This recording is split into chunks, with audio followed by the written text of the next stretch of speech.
Previously on Saving Throw. The battle for Jung's Holler ends, and so does the town itself. But as it approaches closer, you realize the sheer mass of it as it crashes into that area of town I've marked there and pulls along everything in that strip and tears a clean hole through Jung's Holler. And in the chaos, our party has to execute a last-second rescue. Well, that's not good. How close is Herzog to me since I'm on the precipice of this thing? He's a bit deeper in. I'm going to say he's about 40-ish feet from you. That's a lot. I don't have another rope. I only have one. Okay. Wait a minute. But as the dust settles, our heroes find themselves with a difficult decision to make. So what do we do with them and the town and... Here's what I'll say about these guys. I don't know much about justice or injustice here, and I can think of no better punishment for these three creatures. She's counting all the cultists, including Sorry. Leo. The other people were brainwashed a little bit more. And while searching the town, our heroes find more than a few interesting things. Because it sure looks to be, a No map of way. pockets, presumably of this size, or at least Bright Harbor size, because it's on the map. Pockets of the cult throughout the Empire. Hey, that's pretty fucking cool. Pretty great. Yeah. And now our heroes try to rest up with varying results in Saving Throw. Take it away, Chris. Folks, hello everyone, and welcome back to Saving Throw, the only D&D podcast, and I actually think this one might be true, that is played on 2 different days at the same time. Oh. There's no way that's true. We have to be the only. Well, sure, No. some probably lapse over to past midnight, and that counts or whatever. But no, we're the only. There's no chance we're the only people doing that shit. Chris is surely people on different continents never play together. Yeah. I'm a podcast. I'm Chris. I'm Chris. I'll be your dungeon master, and I will not be leaving the country due to legal reasons. I'm joined by our party, which includes Zach as Alistair Nobledrifter. Just saw Ginger Root last night, repping the merch. Great concert. Elise as Win the Turtle. Now one of 2 people not in the U.S. Thank you for giving me a clean one, Yep. so I don't have to edit that. Prij playing Ashbar You're Rembrandts. stealing my. You don't know stealing what my country. thunder. You don't know what country I'm in. To be in any country. Sovereign state of Ohio. And David has Jumper Many Shields. I would like to be in a different country right now. That sounds good. Damn. And Jason playing Chiron Hemlock. You don't know what country I'm in, and I'm sure it's a different one from what all of our other people are. But I have left the country. Yeah, true. not for tax reasons, I promise, but to watch a Ginger Root concert. Damn it, he remembered mine. I love this bit. That's dedication. That's dedication to leave the country for a concert. Yeah. Yeah. It's a good concert. If you like this show, you can watch it recorded live on Twitch and YouTube, or catch the edited version on our YouTube channel or podcast platforms. You can do that if you want. Most people want. Nice. It gives you a hint about when I wrote this, which was 3 months ago or 2 months ago, whatever the fuck. And if you want to support us, the absolute best way is our Patreon, which gives you access to all kinds of rewards across our shows, including being an NPC in this very show, like people today will be. Ooh. And you can also be included in this Patreon song. Thank 'em, gotta thank 'em all. Gotta thank 'em all, our Patreons. Burger Bun, Captain Malik Bun, Andy Cosmo, Dave Hall, Lucha, and Sofino. HSM Ernest, Marks the Jester, Yane Love, Logan 01, Jack Warner. Witch Tower, Kevin, Asian, and Selfaria, Arky, Forensic, Beck, Nicole, Smart Alec, Mystic, Waddy. Leprechaun, Jekyll Bell, Crimson, Chrissy, Victor Alexander, Shadowed Navi, Soul Masters, BBC, Watts, and Riser, Sherlock, Sillert, Mr. Mocha, Strawbreaker, Animo, Era, Lil, Ghost, Philip, Lyndon, Ruby, John, Ashking, Cura, Mega Zero, and Boomer, Emily. Plethora of penguins and who need to sleep, Alea, Yakta, Est, Ever, Entropy, JFJ, Nightwing, Ichiza, T, The Driver, 458, ATD. Maho, Stars, Res, Red, Crest, Will, Ben, and Chosen, Tin, Mickey, Anime, Checker, Night, and JC, Foxy, Tin. And Dennis Bananas, Lord Byron, Siegfried, Hurricane, Iggy, Mercury, Sheberstein, Cynthios, Hannah, Fluffy, Senpai, Nani, Sparrow, Elijah, Sly, Dessert Boy Man, Million Lemon, Rick Rat, Katja, Traveling in a Box, and Snowcat, Conjuring, Scribes, Yo Croissant, Fulfilla, Written Word, Ginkgo, and Sibylla. Thank 'em, gotta thank 'em all. Gotta thank 'em all, our Patreons.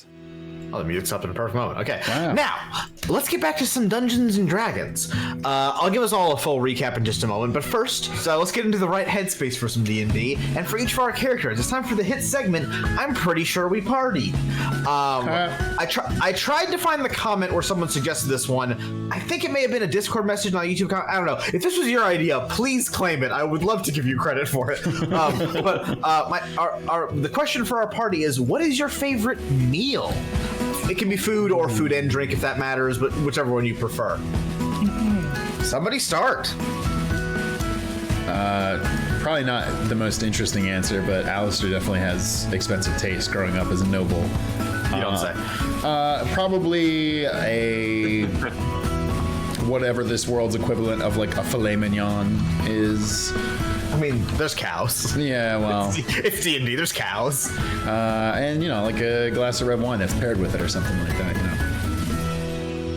Hoity-toity rich boy. I mean, he's not gonna like turn his head up at like a fucking. A meal's a meal, but like if he's gonna choose what he's gonna get to eat, he's gonna want something nice. Alistair would never have fantasy skyline chili. He would not. I think for win, I think it's a good fantasy fruit salad. Ooh. I love a fruit salad. Yeah. Yummy. Maybe with a bit of like yogurt, fantasy yogurt. Sure. Okay. No, Chris, it doesn't exist here. Is fantasy yogurt just Go-Gurt? If there are cows, well, most settings have cows. If there's cows, there's milk. If there's milk, you can have yogurt and cheese. Like, not everything is fantasy. Is there, question, I was gonna say, are there like minotaurs, cow people? What you're about to ask is extremely inappropriate in Minotaur community and considered a base and dark sexual act. No, I'm just saying like it's kind of fucked up that we would eat cows in a world where like intelligent cow people exist. Like sure, owls exist and we kill them several times on this show, but like we're not eating them in front of Ashball. Wow! We can't do this 11 minutes into an episode. We absolutely. That's true. I think fruit is not really transportable on a ship. Not really. And especially like while you're on the sea, you're not eating a lot of it. So you need to fill up once you're at port. So Wynn has really fond associations of like as a child growing up, coming into a port and like first big meal, there's like a big, like a celebration of we made the trip. And, everyone would be drinking. Wynn would be probably too young to drink. But there'd also be big fruit salad. And she'd associate that with really fun times with her family. Hell yeah. And also it just tastes good. Wynn's eating an unconscionable amount of hardtack. Probably. So Chiron I'm so interested in this. Goes down by the river and snatches a salmon out of the water. Yeah, okay. Surgically prepares it out of the water, like like fucking Gravlock style. Yeah, that's cool. And then steams broccoli and has 2 hard-boiled eggs. Wow, okay. It's pretty fucking great, actually. Okay. He wants to see the salmon himself prepared. He tries to get all of his stuff all natural as much as he can. He gets God, I could crush a salmon now that you say that. Like a bagel with salmon. Oh, baby. Oof. Yeah. He's surgically precise cutting that salmon up. Let me tell you, though, he flays that skin perfectly. Because the fucking anime shit pulls out of the water, shing, shing, shing, shing, before he hits the ground. Yeah. Mm-hmm. And he has such good reflexes, he can just grab fish right out of the water. Oh yeah, I'm into that. Yeah. For Junver, shields. Group of giants. No, he doesn't eat shields. He would never do that to a forged shield. Eat off the shield, idiot. Does he eat on shields like a plate? Sometimes, yeah. Hey, they're multi-purpose, we don't you have know? a plate. They're multi-purpose. Yeah, they're utilitarian. So Junver, not Junver is like family, but tribe. I don't know how Great Taunt. Chris, I don't know if they. I'm assuming tribes, not like cities or maybe villages or something. The taunts are basically big villages. It's it's like tribes that form underneath like individual storm giant, so would have tribes beneath it. So back at Great Taunt, they have domesticated the wild giant dire ram. Writing this down, hang on. Dire ram. Okay, go on. It's been domesticated. They use them as riding animals, and they also, sometimes they fatten them up and they eat them. So Junver's favorite is just a nice, humongous, multiple times his size roast leg of giant dire ram. Fuck yeah. Usually paired with a, God, what is the frickin' thing that holds beer? A stein. Stein? Thank you, Stein. Tankard? A tankard, Right, that was the word I was actually looking for. A tankard the size of him of beer, also. Okay. Yeah, I'm into that. You can tell a bunch of us grew up in Germanic heavy cultures in Ohio. I think Stein is more common. Go on. I am going to say Ash is a big fan of just seafood in general. Just, your grilled, blackened, whitefish. Yeah. And we're a vaguely south of the equator place in the planet. A lot of fucking equivalent of Alaskan whitefish just swimming around. Legally distinct equivalent, Your Honor. What, I can't be taken for- down by the Alaskan Alaskan whites. community. Now, Fantasy reminder, Alaska, yeah. I won't just eat a fish in front of a mer person, though, because that would Yeah, I know, that's that would be very unpolite, though. Even though mer people eat fish. Yeah. I'd say all they can eat. I was going to say, don't more people yeah. most things eat fish. I don't think they'd be offended by that. Yeah. Other fish eat loads of other fish. How do Aarakocra feel about game Turkeys? meat? Turkeys or hunting birds? I mean, Eric that's- Kokra, they come from hawks and stuff, don't they? So I feel like Yeah, they're very hawk eagle esque. Yeah, they'd be fine with you eating those birds. Yeah, I think they wouldn't care about that. They're birds of prey, plus also parrots if you're a bard, because Wizards of the Coast are fucking assholes. Now that we all remember how many of the saving throw casts have canonically eaten pizza, let's settle back into our arc, or in this case, the precise aftermath. Nice. The precise Nice. Kill me. The precise aftermath of our arc with spooky music. It's only been days now since we received a letter back in Rotmar that was, I believe, 2 days ago. Ambiguous and short. Help us. Please help us. And when asked for help, heroes showed up. In particular, our heroes, the 5 of you, traveled across the world to the remote town of Jung's Holler to find out what was going on. And while our arrival to the town was anything but ordinary, we fell in. Once we landed, we found nothing. Just a relatively boring town at the edge of the world. But that didn't mean there was nothing to find. And as our heroes often are, they found themselves in the right place at the right time, just as an airship crashed over the edge of town into the valley below. The valley referred to as the Missing. And as we're wont to do, our party went into that missing with the cartographer Philphilus Season, who guided us to the wreckage, even though it was probably a bad idea, where we found the heavily injured pilot of the craft, KJ Star, and we also found his cargo.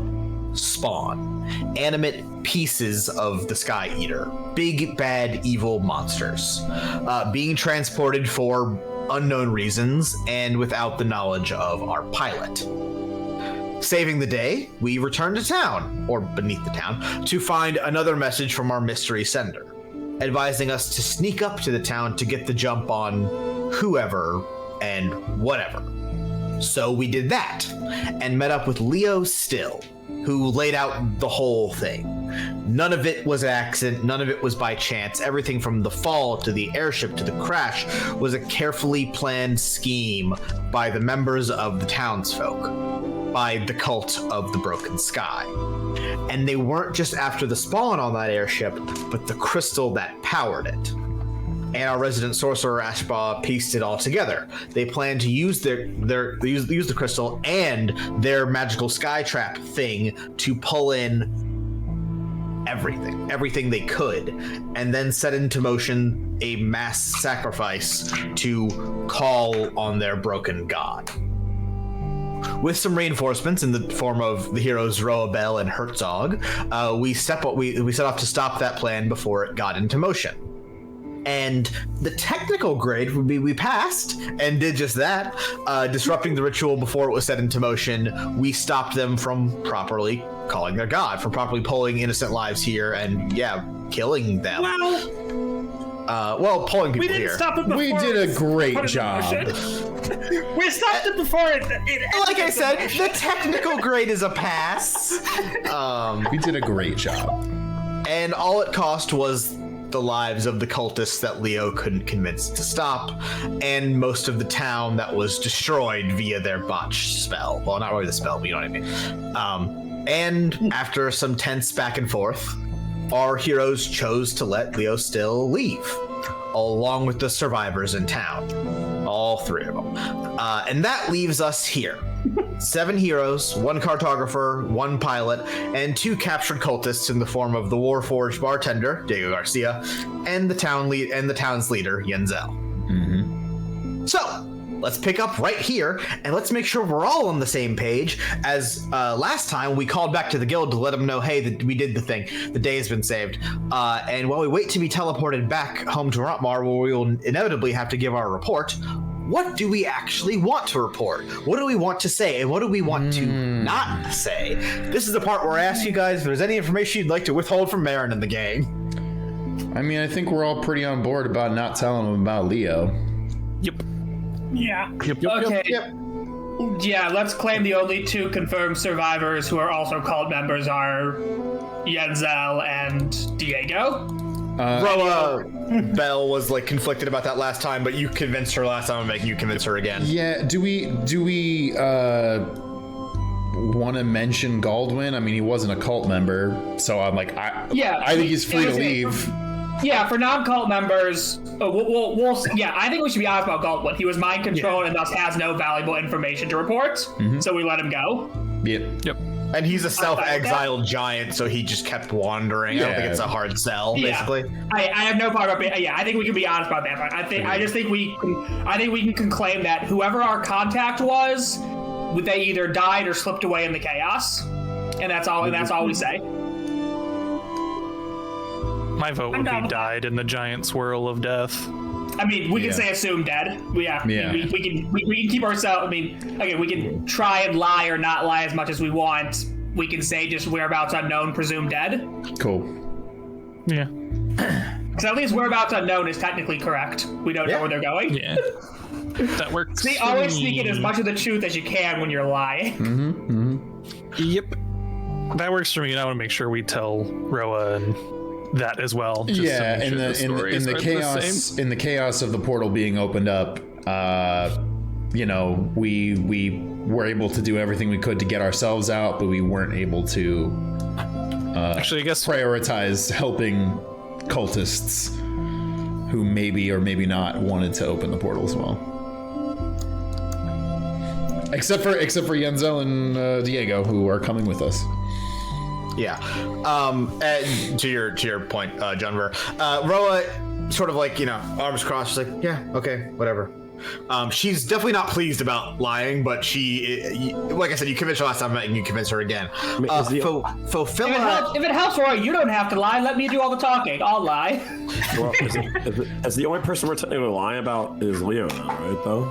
And 2 other. There were a couple other 2 randos. Couple other unnamed cultists that helped us out. Yeah. The only player of any value we're lying about is Leo. Yes. Yeah, That's most important because he was our contact. We can at least they're probably going to want to know who wrote us those messages, and we will at least have to say we had a contact, but we can give as little information as possible about who they were. Definitely don't mention that he's a warlock. Yeah, and then even if Darmay and Marin are chill about that, the Shatterguard would be like, well, what the fuck? Yeah. Right. You should have shot him forever. But as you all stand around, one thing I want to mention, Fulfilla and KJ Star's like, yeah, totally, whatever lies you need, homie. Fulfilla's more like, oh yeah, I'm in on a thing with the gang, awesome. And KJ's like, yeah, whatever the fuck gets me out of this shithole burg without being killed. They got showers back there, cool. What do I have to say? Good showers and medics, great. Yeah. But as you all stand around and wait, that teleport doesn't ever come. But eventually, a slightly different one does. Oh, okay. It's the second time you've actually seen this from the other side. The first being in Straymar when Darmay opened a door to somewhere to let in the sun, to kill Zethus. But above your heads, just down the road a little bit, you see Darmay's teleportation, the signature ability of the Echelon of Light beginning to form. Runes and you say above our heads? It's 20 feet away. Don't worry about it. They're not going to fall on you. Not. They're also not going to fall into the pit of doom. That's not what I was worried about. I was worried, are they going to fall and splat? Or is No. Yeah. Yes, Denzel was the one passing the net, so it's gone, right? It was Violet. But yeah. Violet, yeah. Violet. And she dead. She dead. You see Darmay's runes and circles of light form and hang in the air, and in a moment you see that fall you're all too familiar with as the passengers, I guess, come through the teleport. And while you may have expected different things, maybe Marin, maybe Darmay, maybe others, it's a somewhat likely guess that none of you expected this. 10 or so people come through the warp. The usual 3 you recognize, Marin, Darmay, and Vessler. The rest, I suppose you recognize them, but only due to the uniform. Shatterguard. Can I get a perception check from Ash and Wynn?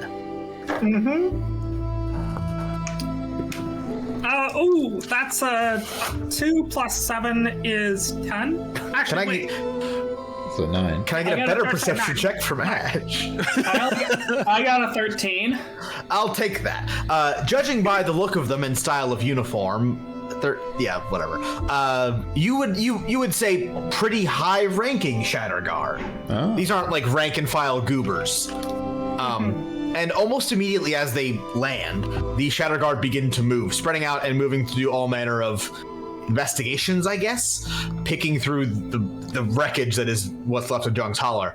And at the center of them, a stoic-looking Goliath speaks. Sweep the town from the outside in. Do not leave anything unturned. Rip the homes apart if need be. I want every single thing accounted for.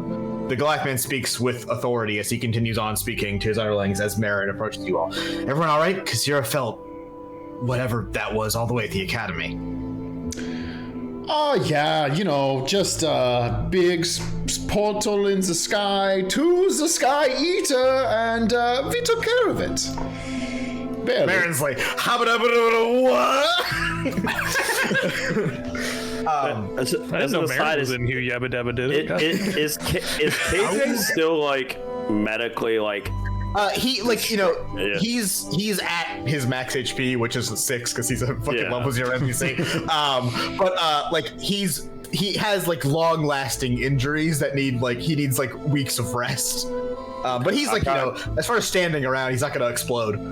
Yeah, I'll probably be near him, and if he needs a shoulder to lean on or something like that, I'll kind of be hovering near him. He's totally obliging. He'll take that. He's got no he's not trying to show off for anybody. Marin continues. Okay, what happened? Give me and she is interrupted. Dame Protector. The voice of that Shadowguard leader cuts through Marin's as the white-haired Goliath approaches the pack. I hate to interrupt your guildly duties, but I must remind you this is officially a joint matter of the Guard and the Guild, and you must let us proceed with standard practice. It's now you notice that his left eye shines with that same silver and white magic, much like Taya Flare, or similar to Herzog, but not quite, like Taya. In short, I must be permitted to speak with your heroes before you debrief them. Marin seems unpleased with this, and listen here, General. Don't you lecture me on standard practice. I was in the room when they wrote the damn rules, and you weren't even alone. And your father's Vessler is like, getting in between her. Vessler intercedes, placing himself physically between Marin and the General as he clears his throat to cover the rest of Marin's cum joke. What the Guild Master means to say is that considering the scale of this mission, with 7 heroes dispatched and of course the rather sensitive location, it may be best if we are able to discuss matters with the heroes in tandem with the Guard's investigation, as to not cause any additional distress, General Curon. Hey, shout out to the longtime patron King Curon for the name of our Shatterguard General here. Hell yeah. General Curon. Okay. New name. The General looks at Vessler rather intently before turning to the rest of you and speaking. I will be brief. Merely standard questioning, I assure you. Heroes, if I may borrow the 7 of you, alone please. He speaks, glancing at Marin before beginning to move away from the pack, while Vessler, Marin, and Darmay begin to quickly discuss something. Are you opposing at all as my cat screams? Oh, it was yours. It sounds like your cat's I thought it was opposing. No. We're not gonna fight this guy now.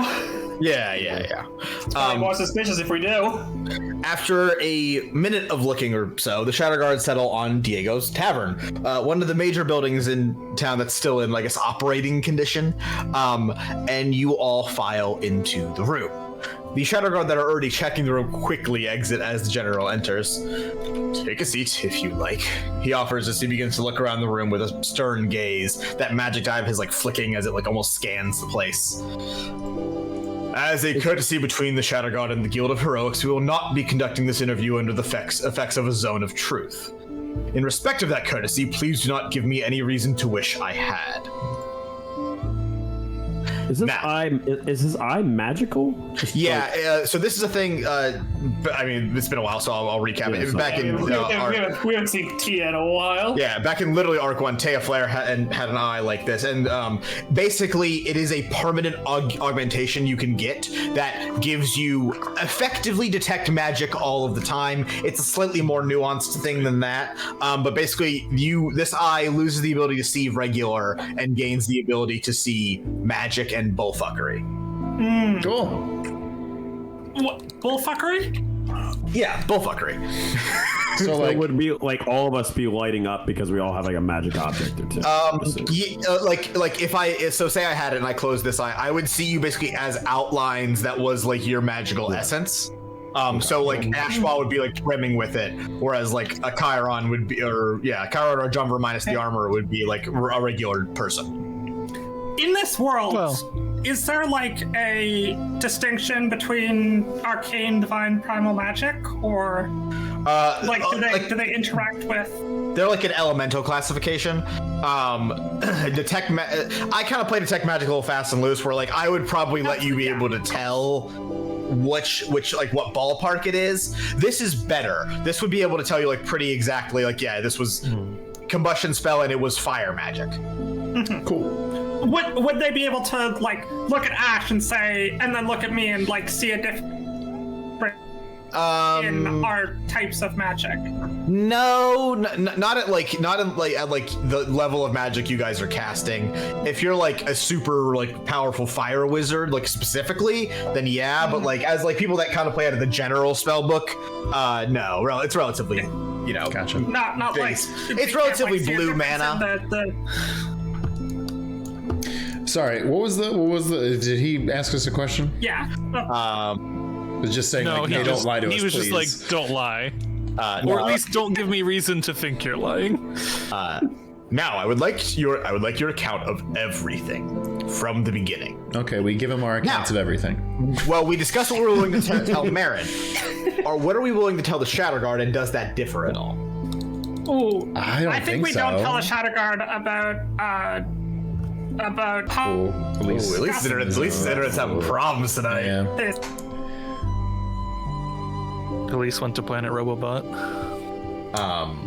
For what it's worth, I would tell them both the same thing because I'm fine with both. The only thing I could say to sort of like color your opinion on that is, depending on your personal feelings about the Shatterguard, you know, they're kind of cops, but like magic cops, so a little different. They could, in theory, try to pursue Goldwyn, but they also might not. Yeah, I mean, I think we play it safe. And no, but like for information, just leave Goldwyn out of the story. I frankly, in Junver Brain, we didn't talk about this before talking to this guy. Yeah. So I probably would not have changed my story that much. That's also where I'm at. No, that's Junver, probably not that familiar with the Shatterguard either. Well, here's a question: are we all giving our individual? Is he asking each of us to give an individual account, or is one of us speaking for what happened? That'd be kind of funny. What I was basically going for here is like, because we just discussed the other thing, like whoever spoke here, whoever was like, oh, I'll tell you about it, everyone's just gonna roll with them. I probably would just look at Ash and then say the key thing here is also that Roa and Herzog are not part of the party and therefore won't just de facto agree with everything, but Herzog's mute, and so it's really just Roa, and he is aware that you guys are separate parties, so that, like, you know, it's not like he doesn't necessarily assume a united front, but I mean, you're all heroes, so yeah, I would assume Ash and again, as a matter of reporting, I'm more always of the willing talking to be the one who reports. All right. Yeah. So Yeah. let's go with you tell them the truth up until or Alistair. It's whatever. One of those two usually talks a lot. Yeah, I mean, it's on my 20 charisma. So again, to start, I would tell them that again, we received messages from McCallstone asking for help. We were brought in here. We obviously dropped in very awkwardly. The town looked normal at first. They seemed generally confused but welcoming. It was the next we got another letter that night. Yep. The next day we saw the crash. We went to investigate the crash, fought some spawn, found KJ's. I'm gonna stop you there because this is where his like line of questioning picks up. Okay. Cool. I see. And by your count, Mr. Starr was unaware of the contents of his cargo. As far as we can tell, he was simply just a worker on board. He said the request seemed weird, but he did not look into it, and I have no reason to doubt that testimony. He said, I guess we do in circles now. Also, I will add, like, he was going to die without our intervention. Like, oh, I mean, on the intervention and killing the spawn. Interesting. And the spawn were destroyed by your own hand. You can confirm they did not escape or anything of the sort. No, he melted them. As far as we know, there were 4 cages, 4 broken cages. We killed 4 spawn. Yeah, and you could even like further confirm that like the cult had gotten some of the spawn residue for some fuckery, but that was nuked when the Sky Eater blew up part of the town. Yeah, that did happen too. Yeah. And to that, he's like, oh, well done. Thanks, bro. Yeah. And what of your contact, the sender of these mysterious letters? It was regrettable because he was very helpful and seemed to be conflicted about what the cult was doing, especially in regards to the great sacrifice that this ritual needed. But in the end, in the chaos of the portal opening, I don't recall seeing him. I look around at everybody just to make sure they're all like, to help sell my story, and be like, I did everything I could to make sure we got out, and Roa and Herzog as well. But after we escaped, we could not see them. I think they might have been swallowed up. So no survivors then, with the exception of this Goldwyn. The whole of the town did whatever it is they did. Well, I mean, Diego. Diego. Oh yeah. That's all right. Ignoring those, he's aware of those. as far as we know, the only cult members to survive were Yenzel and the Warforged Diego. We don't have any confirmation that any other cult members survived.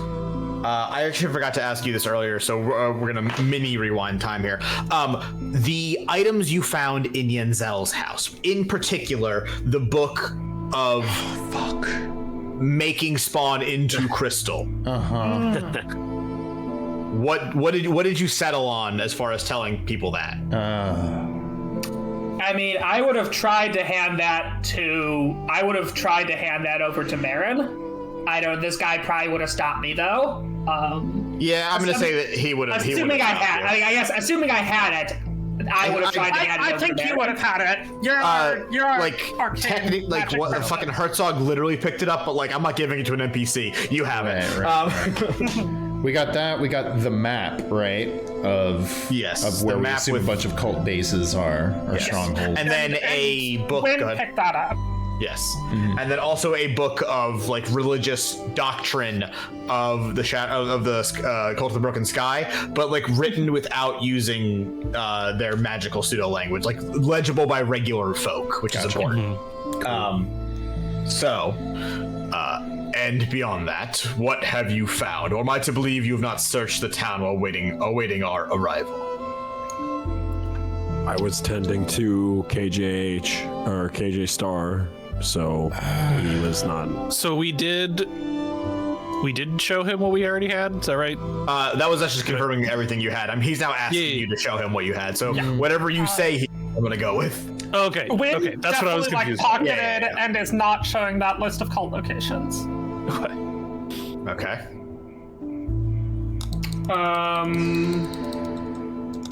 I don't want to hand it over. I don't want to hand it over to this guy. I know. Actually, no.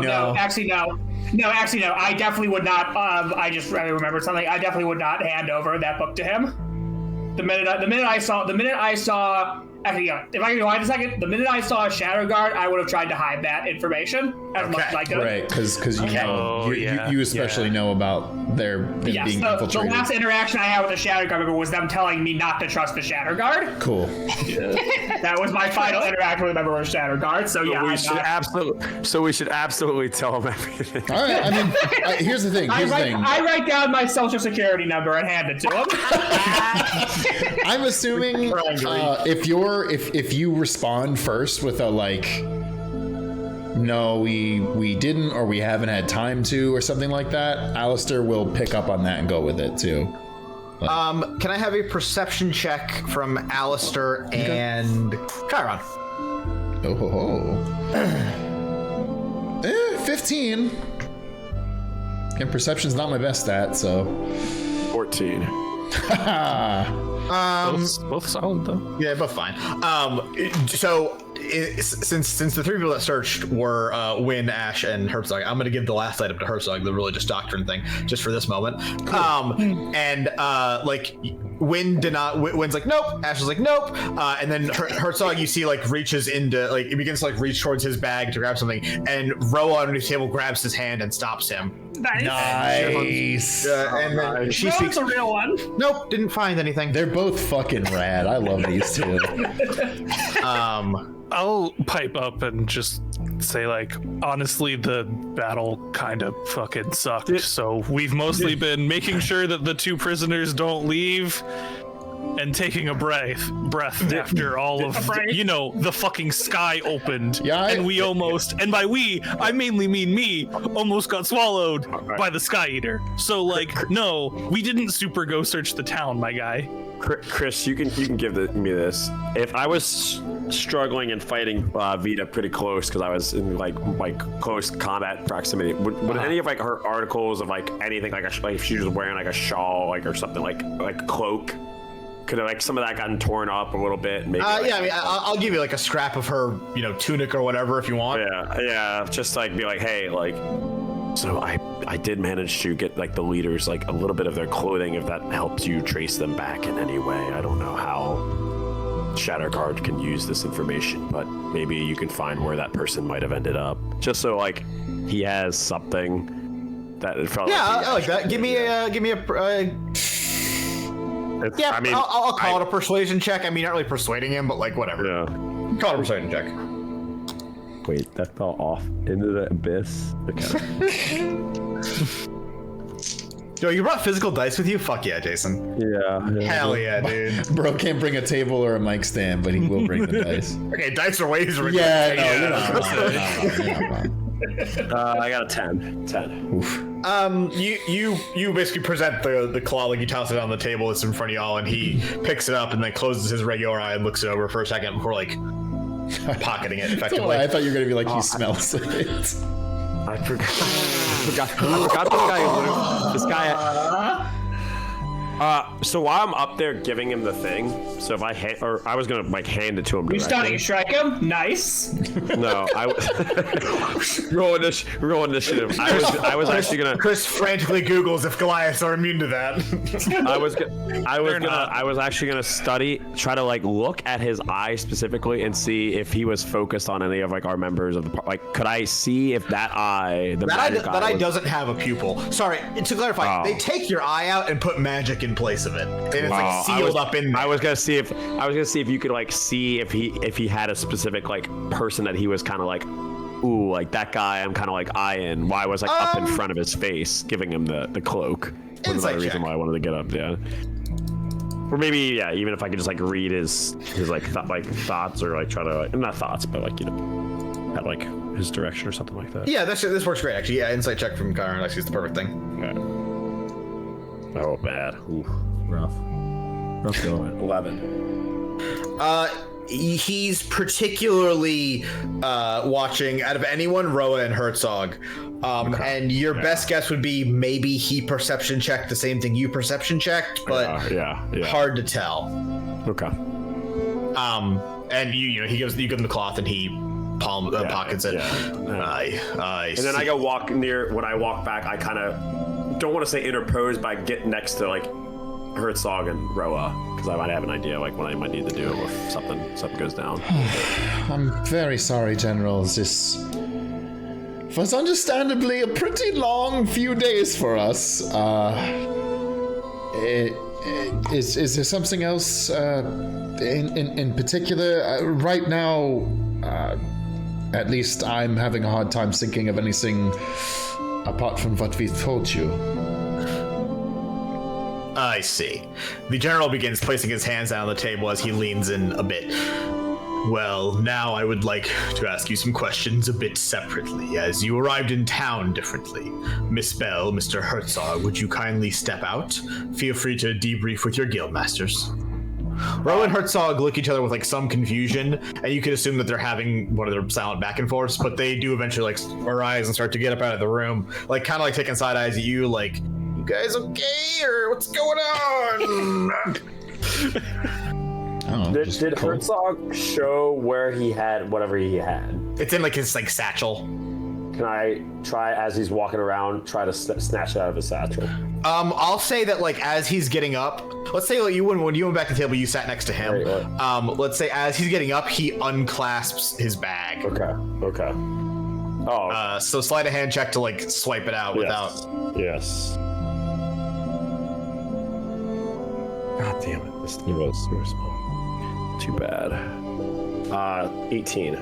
Oh yeah, easy. And you're like, oh, excuse me, let me get out of your way. Oh, yeah. And as you're transitioning, like you snatch some of the journal out of the bag and like tuck it underneath you as you sit back down. Yeah. Yes. And just hide it amongst myself, my own private like stuff. Yeah, you wear a coat. That should be relatively easy. It's it's not that like a huge journal. Yeah, but they rise. You do your little switcheroo, and they dismiss themselves from the room. Roa and Herzog. Okay. Right, General Kieran. Now,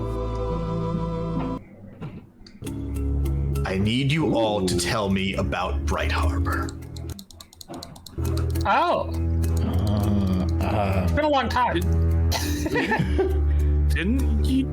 Band to break into Pritch's house. You'd be surprised we can get a mariachi band to do it with $7,000. A cucaracha. The report from Bright Harbor is lacking in detail. I need you to tell me everything you know about the ship that went missing in Bright Harbor, the individual known as Calabash Jones, and the Shatterguard Atenate Taya Flair, who was your contact on site. Oh, okay. Calabash Jones, what an asshole. I think I speak for all of us when I say that. Accurate. Yep. Sorry, what was the other? The shipment and Flair? He's basically asking you what was the plot of season 1. How dare you do this to us, Chris? Yeah, I know. But to be fair, he's asking like pretty surface level shit. Who was Jones? The fucking bad guy with the magic crystal gun. What? What happened to the ship? It went missing and the crystals got stolen. What? And then the last thing is he's just asking about Taya Flair, who is, as far as you know, Atenate, that's the person, upstanding member of the Shatterguard. A cop, magic cop. Yeah, I mean, we thought that he was a detective working for the city, but it turns out he was actually a cultist. No, he was a Shatterer. Same difference. Or he was at least in cahoots with the Shatterers. Same Two different difference. things. They are Also tried to kill us, which makes him a giant asshole. Yeah. And is now dead. Right. No, we can't just call everyone who tries to kill us an asshole. Come on now. That is actually something we can do. Yeah. Yeah. Hey, Amelia wasn't an asshole, and the Dictamancer's fine. It's debatable. I mean, that guy's an asshole. I'm pretty sure everyone else you fought was a huge chode. RLA questionable. The Dictamancer was a different kind of asshole. I was saying the Dictamancer was a different kind of huge chode. Like a tuna can down there. He continues. And you can confirm that none of you have seen or spoken with Atenate Flair since your meeting in Bright Harbor. Wait, has something happened to her? Because Ash has not told us this, correct? Nope. No. Okay, yeah, Ash so... doesn't- Yeah, So I mean, then, as far yeah, as Ash knows, I'm expressing genuine concern for... You're telling the truth. Someone who helped us, yeah. Please. And I'm going to let you guys answer until he directly asked me. Cool. You asked the question, and he doesn't quite tense, but definitely is like bearing closer to you. Please answer the question, Mr. Noble Drifter. No. No, I none of us, as far as I'm aware. Oh, why would you say it like that? Yeah. Because I don't know these things. It's funny that he looks at each of you down the line. Can I have a deception check from Prij to play a clean face here? Nice. Do owlins even sweat? Because if not... Probably not. Yeah, Ash just sweating loudly. Jordan Peele up here. I did roll a 15. Nice. Okay. I mean, for just trying to not look suspicious is not the hardest thing in the universe. So I mean, he definitely looks at you, and you're like, oh balls. Then eventually he does stop looking at you. I start whistling. No, I don't. And did you or Atenate Flair recover anything of note? Anything that may have been left out of a report? is this specifically regards to Bright Harbor? Is So- he's still talking about her? Everyone that isn't named Ashbal Ramnarant has no clue what the fuck he's talking about. Right, because Like, she your answer gave him is a the crystal genuine. separately. Yeah, we're good. I mean, like, I at this point, I would say I'm pretty sure she recovered some crystal fragments. I mean, I think I gave them to her, but I assumed those would have been included in her report to you. They were not. What can you tell me about these crystal fragments? Now these are the fragments. We got them from Jones, yeah. Yeah, when he transformed, did he take the crystals from his gun and do it, or is it? It was the same crystal that powered his gun. It was like Vessler's gun works the same way. It's just powered by a crystal, but that was powered by one of these artificial crystals. I mean, you have it on you. They're those weird. Shut up. Well, that's Don't say that out loud. I will say important thing, not detectable as magic. So his detect magic guy ain't no good here. Nice. But did are those for the spawn, or that's still unknown that they are like how their interaction works with them? Yeah, you have no information on that. Like, you have the only information you have is that Philo Carmire, he's the evil mad scientist man, found a way to create crystals artificially. This cult thing appears to be a separate discovery. Unclear if it's a similar discovery. But the artificial way of creating spawn, is that what we found is that specifically what we found in the book in the house, or is that is turning living spawn into crystals. Right, but where did we learn that technically from? That's from the book you found here. So if I were to say that would confirm that we have the book. Okay. Yeah.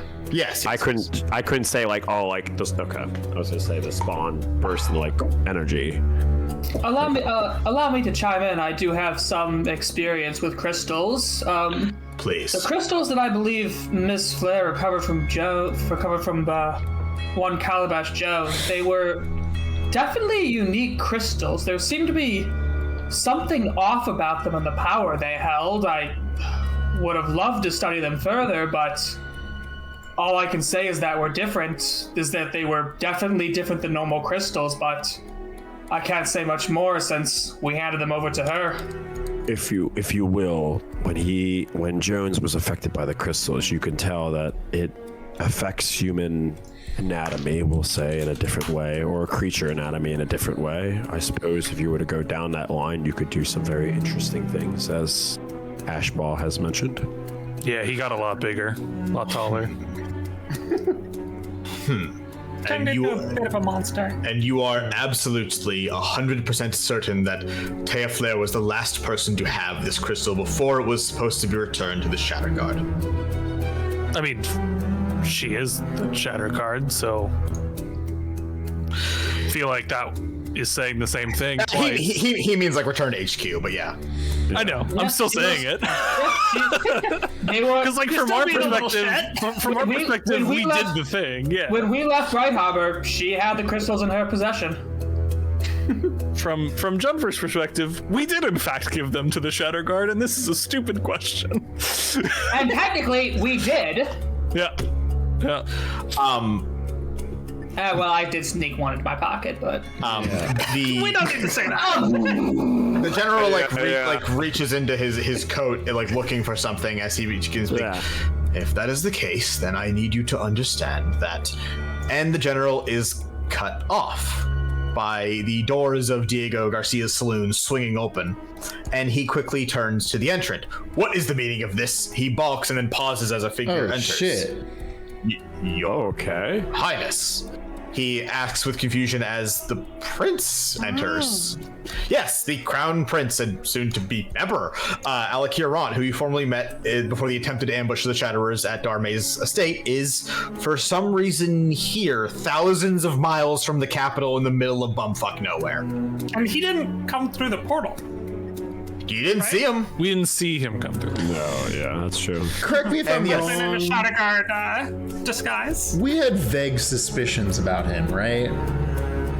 Not really. I've had it's an individual question. It is definitely an individual question. The overarching thing is that it was his idea to use Darmay as bait. Right. Yeah. And then he did not take... that's what it was. And then he didn't take the heat for it. He let everyone else take the heat for it. That's what it was. Yeah.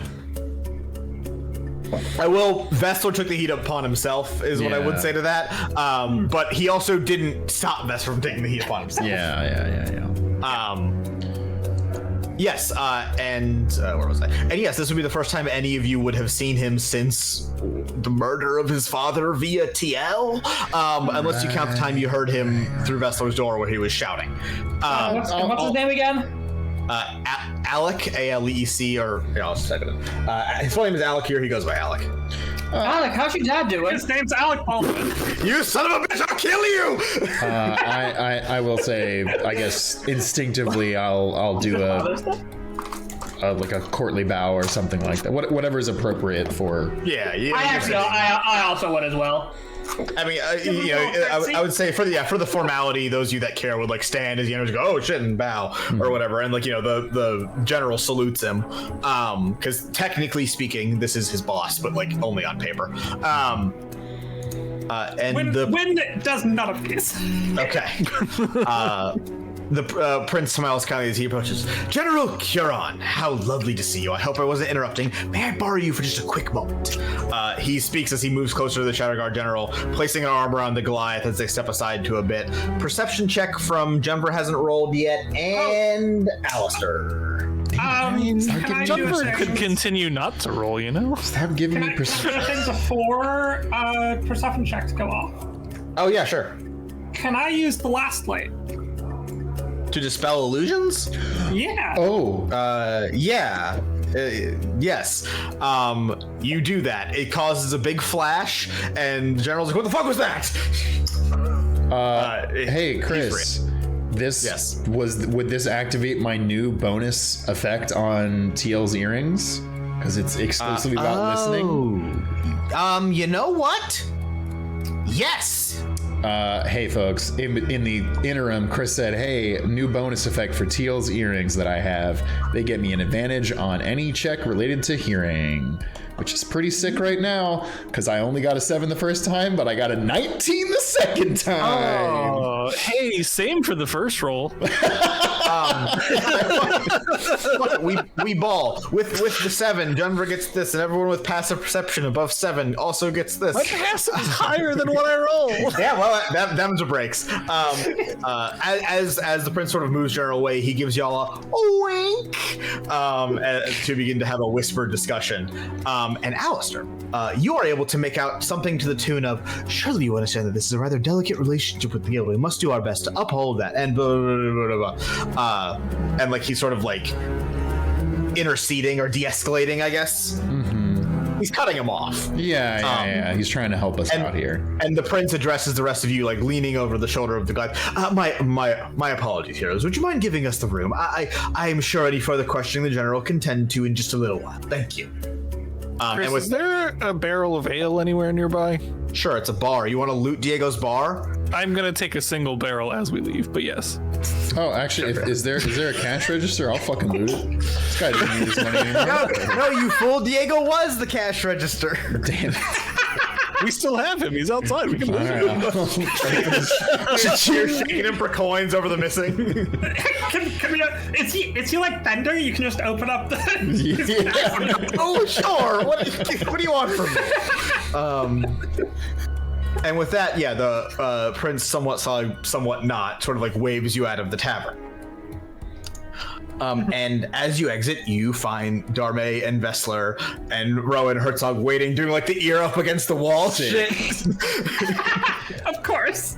Really quick, 2 donations before we get too far away from them. The Munjan Daster gifted $1 saying, oops, on your return trip from Jung's Hollow, you teleport 500 feet above the guild hall. Very good. I genuinely thought that was going to happen. Featherfall, everyone's fine. Still Featherfall. Yeah. Except inexplicably KJ Star. Damn. This guy can't buy a win.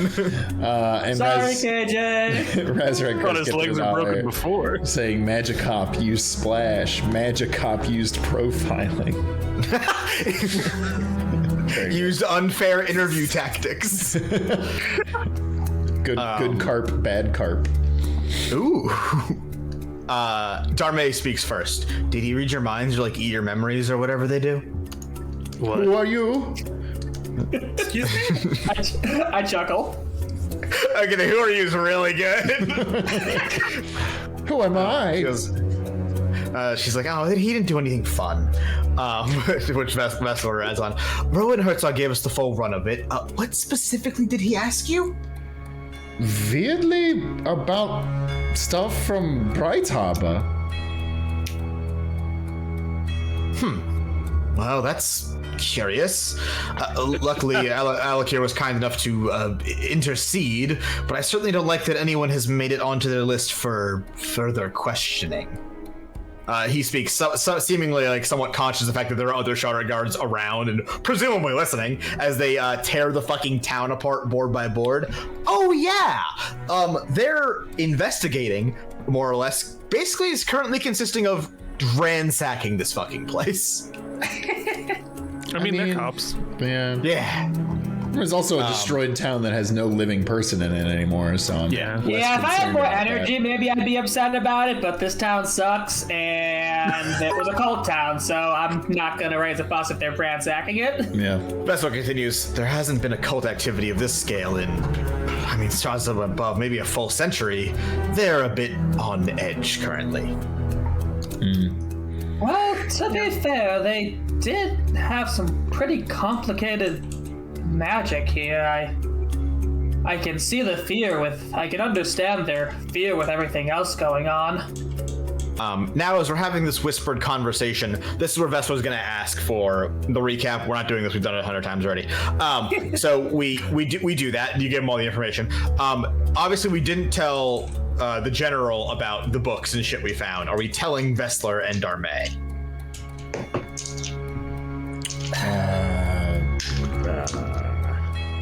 Oh. Yeah? About what specific? Oh, that's the. I guess The only key information is the map. Okay, let's take one thing at a time.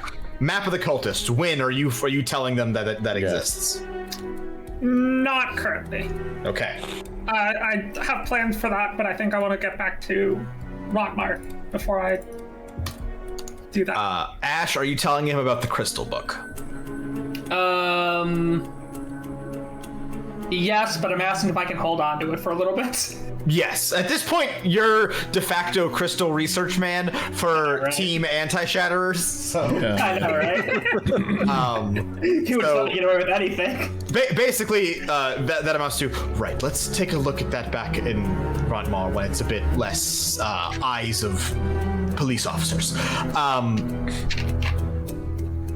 What am I trying to say here? The other book. So you have Herzog's book, which is the book of like religious howdy-do's. Herzog actually extends his hand out to you now that you've successfully gotten out of the room. Yeah, I hand it back to him.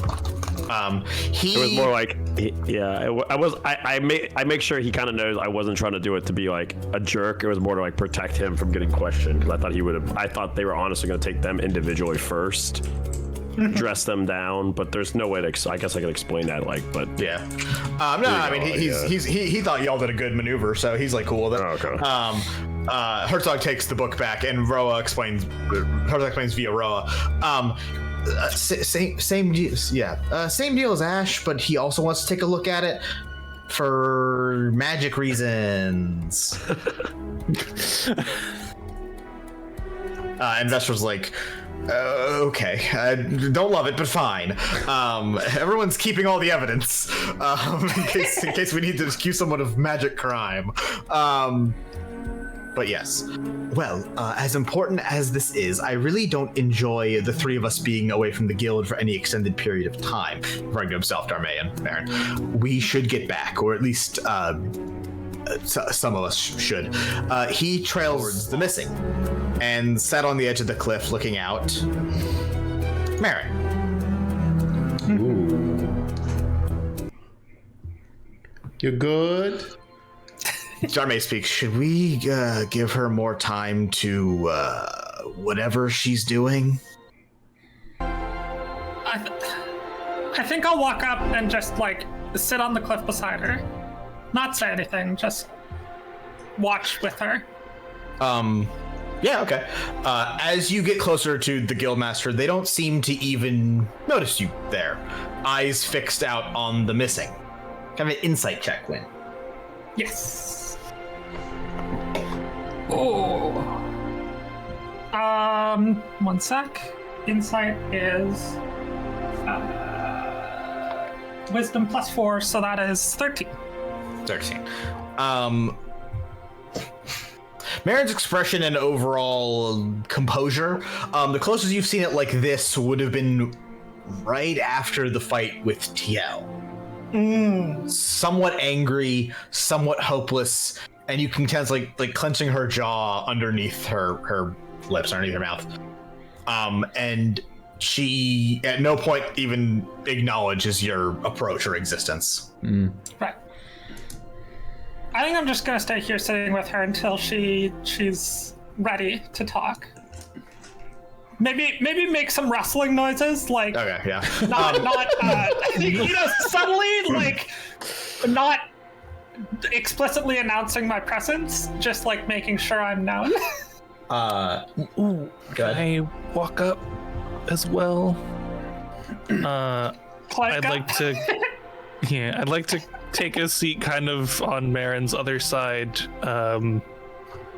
Remove Croft's full glove and kind of just place it in her lap. And say he really helped us out. Oh, that's good. That's good. Okay, so I like this. So when you go and sit, and even like stirring to like make yourself noticed, she doesn't jolt at you like appearing.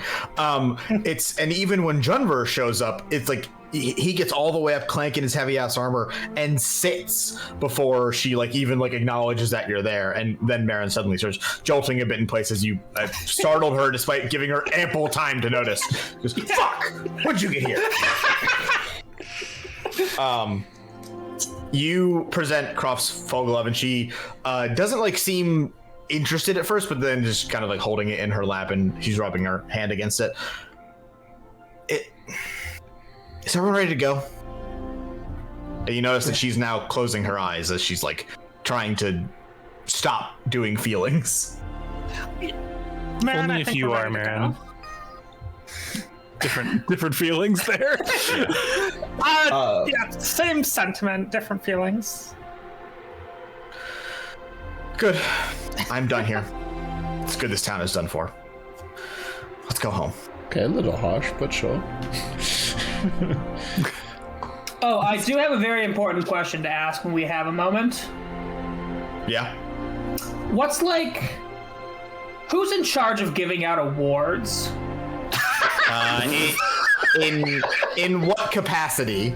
Well, I want, this is as funny as aside, I want to like, if I want someone in the guild to tell the Cartographers Guild that Fofilla deserves like a commendation. Yeah. Like what's the guild to guild communication? Like I want to see if we can make like the Heroes Guild can formally tell the Cartographers Guild to like accommodation for Fofilla helping us. Vessler or Marin could do it. Well, Marin's not in the mood to, so I'm gonna tell Vessler. Yeah. I thought this was gonna be like Ash Ball as the myself. Obama giving Obama the award. No, I want to make sure Fofilla gets their due. Be like, we saved the world, so we deserve medals. By the way. Also, not the first time, so maybe more than one. You know what? Fofilla is here. That's a good point, actually. Fofilla, seeing, Superman, seeing Marin is kind of like, whoa, holy fucking shit. But then Marin is like sad and sitting on the edge of the world. To which Fofilla asks, like towards Vessler and Darme, is she okay? Fofilla reads the room appropriately. They both go, no.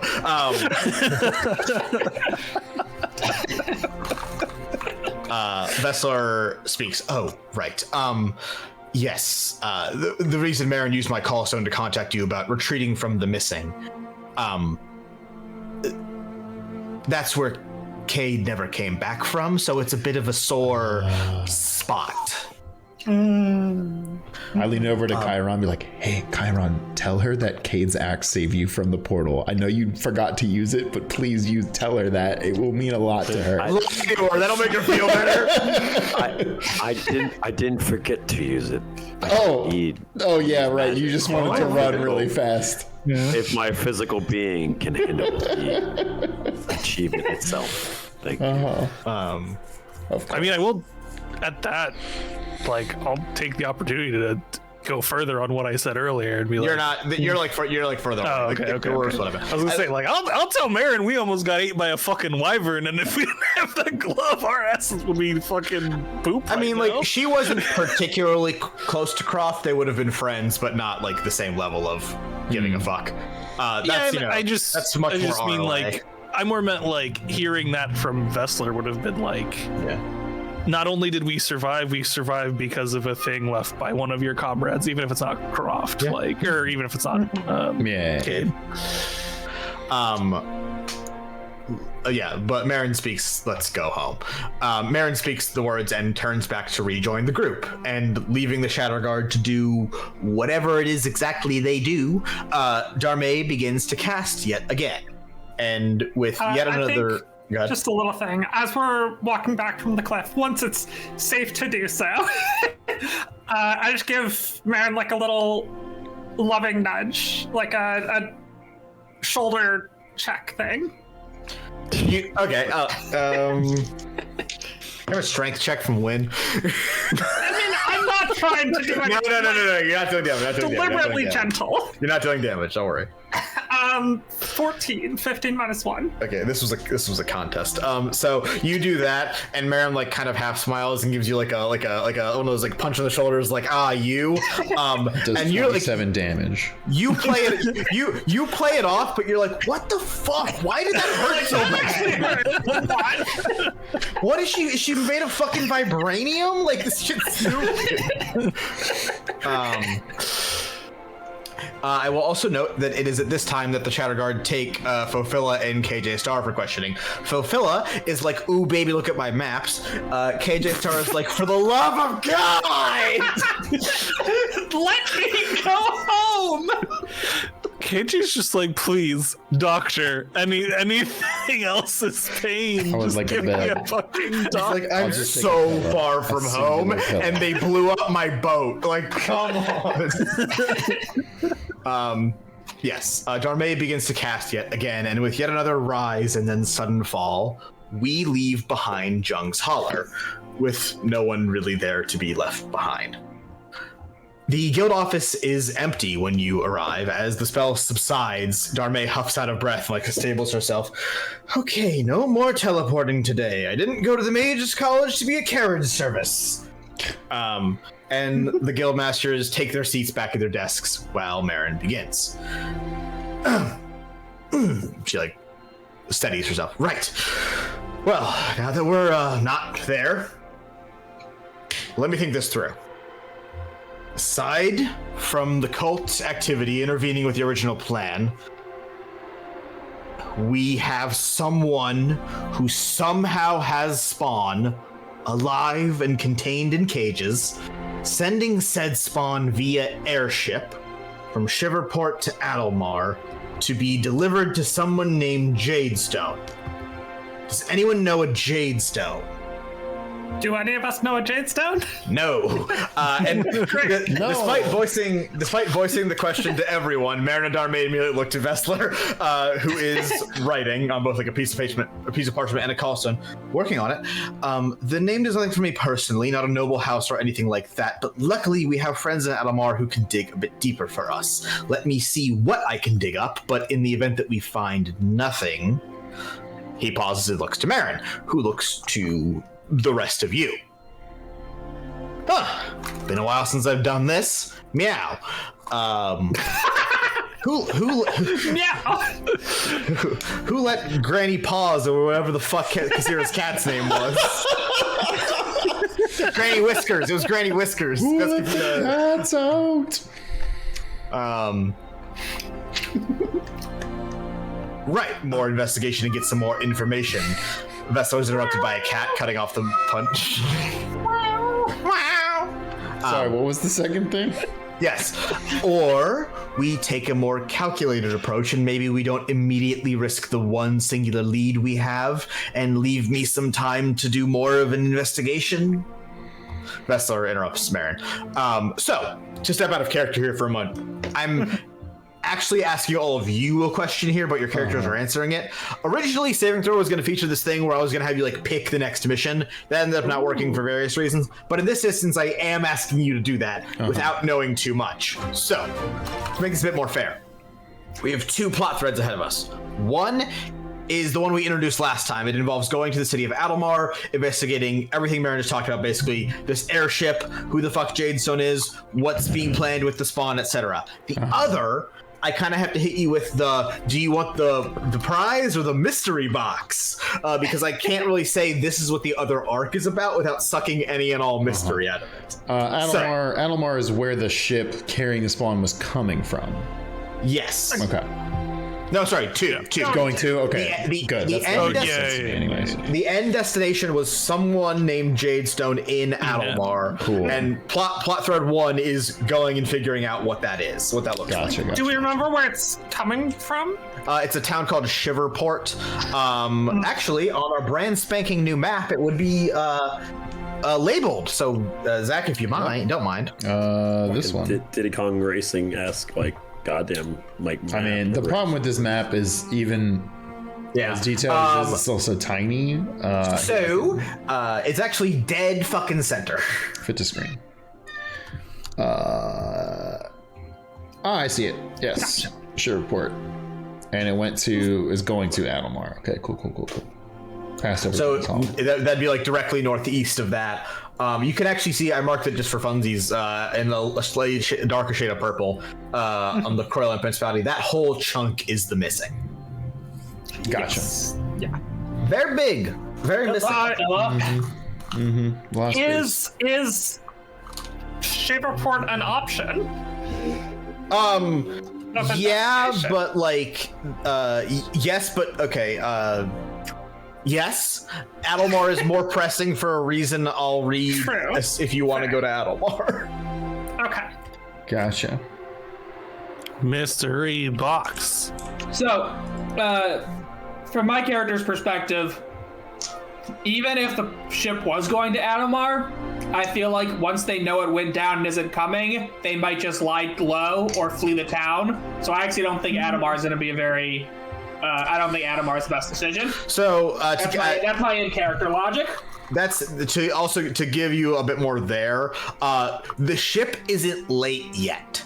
Well, that was my counterpoint was, well, if we got one good nap in before we took the red-eye teleport out, then I think we would get there around the time the ship was supposed to arrive. Conveniently, because airships move at Zeppelin speed, you have just enough time for an intermission. It's crazy. Okay, So I mean, convenient. the idea of showing up at the I don't know, docks, the air docks, whatever the hell, and being like, who's looking sus, is kind of fun. Yeah, I like that. From Wynn's perspective, the airship was not, as far as we know, it was associated with probably the Shatterers, not the cult.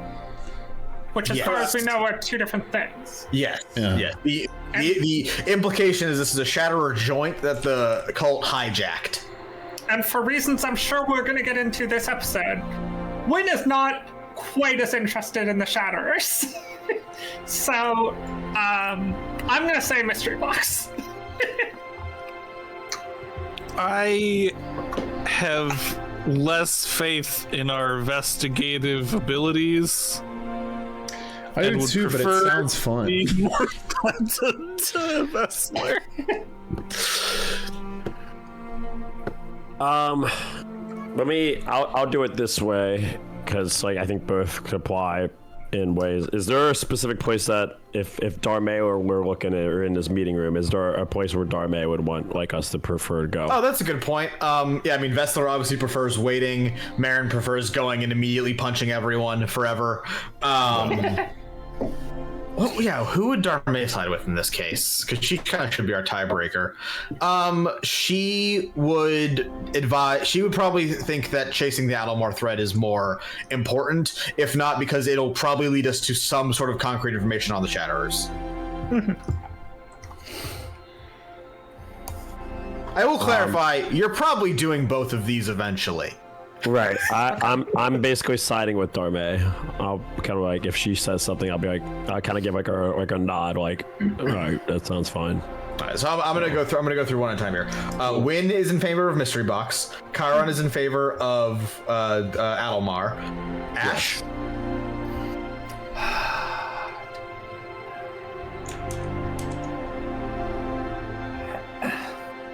I guess Adelmar. It feels like a needle in a haystack, but it's something. It's a lead. Alistair? I think because I'm leaning towards Animar, and I know that makes it a 3-2 at that point. But I'm not against Animar. I'd rather strike while the iron's hot on this lead. So, as small of a lead as it is. And then Junver? I want to open the box. Okay, that is 2-3 then, so we are going to go with Animar. Don't worry, the box will happen later. Gotcha. The box is super unskippable. Part of Adelmar was changeable. Based on the What's time in we the box? It's basically like if you go into Telltale, you're like, oh my god, I showed up later to like the thing, and the guy is already dead. Wow. Everyone will remember that. Remember the zombies already got him. This action will have consequences. Now I need to scroll to my Maren will remember this. Adelmar. Yeah. Vessler didn't like that. It's just going off constantly every time you guys have to do anything. Basically. Maren nods, seemingly happy that you went with her plan. Fuck yeah, let's go punch things. Let's solve our problems with violence. Right, Vessler. In the original flight plan, when did they land in Adelmar to make the delivery? Vessler looks through his notes.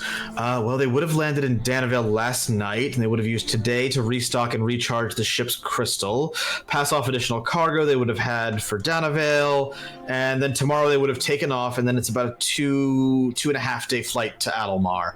Winds assuming to be good. So you have 3 days. Well, Win, are you good?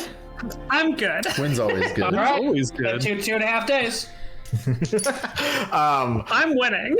Hashtag it. Maren speaks. So, you have 3 days to find out everything you can, Vessler, before our friend Jadestone realizes their delivery is not showing up. At that point, I'm sure they will begin to sweat, and if they suspect that we are the Shatterguard onto them, they'll probably move the whole operation. No pressure. Don't fuck it up. He's like, wait, when this is now sudden, everything is my. This wasn't even my plan. This is fucking bullshit. That sucks. So you need to make up for it. You know what? I'll give him. I have exactly one more thing of bardic inspiration left. I'll give it to him right now. I'll give him guidance too. Well, it's making Wessler better at asking his friends for information. I pour out a tankard of that keg I stole, and Now we're talking. Finally, this job pays off after years.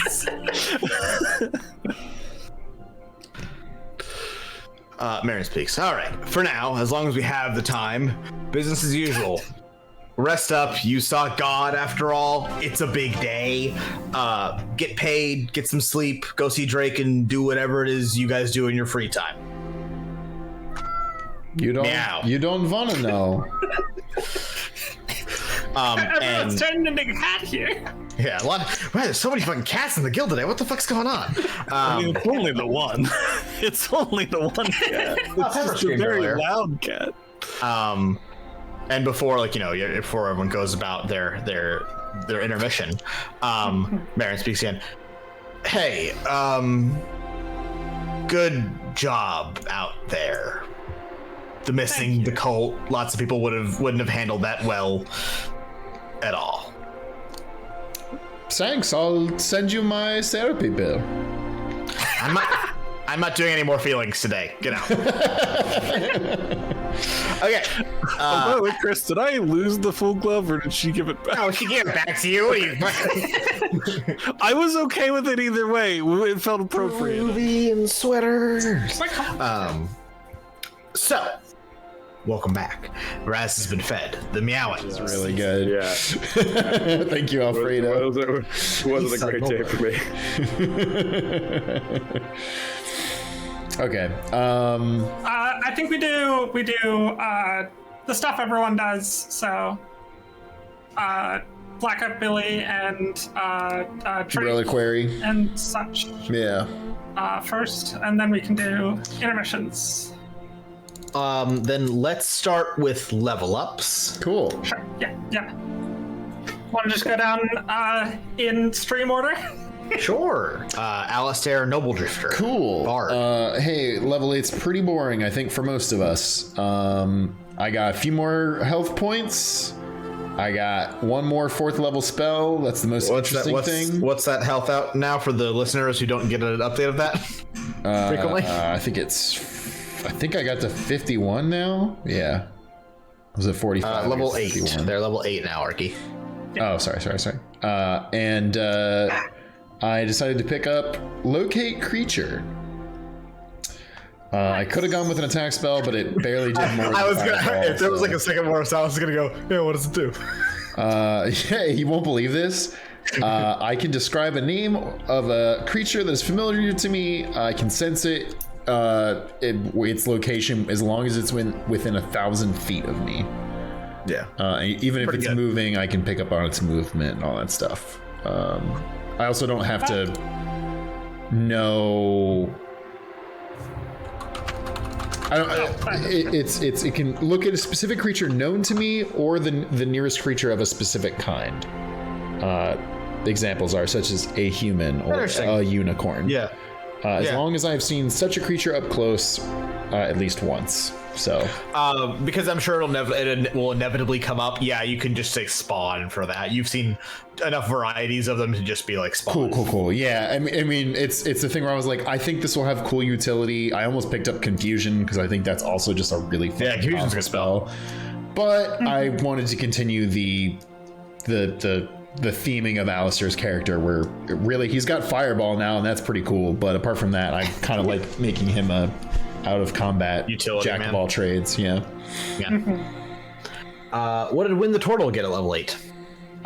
So I actually got, because I took a multi-class, it means I got level 7 Druid, which means I finally got 4th level spells. Currently prepared Polymorph, Freedom of Movement, and Conjure Woodland Beings.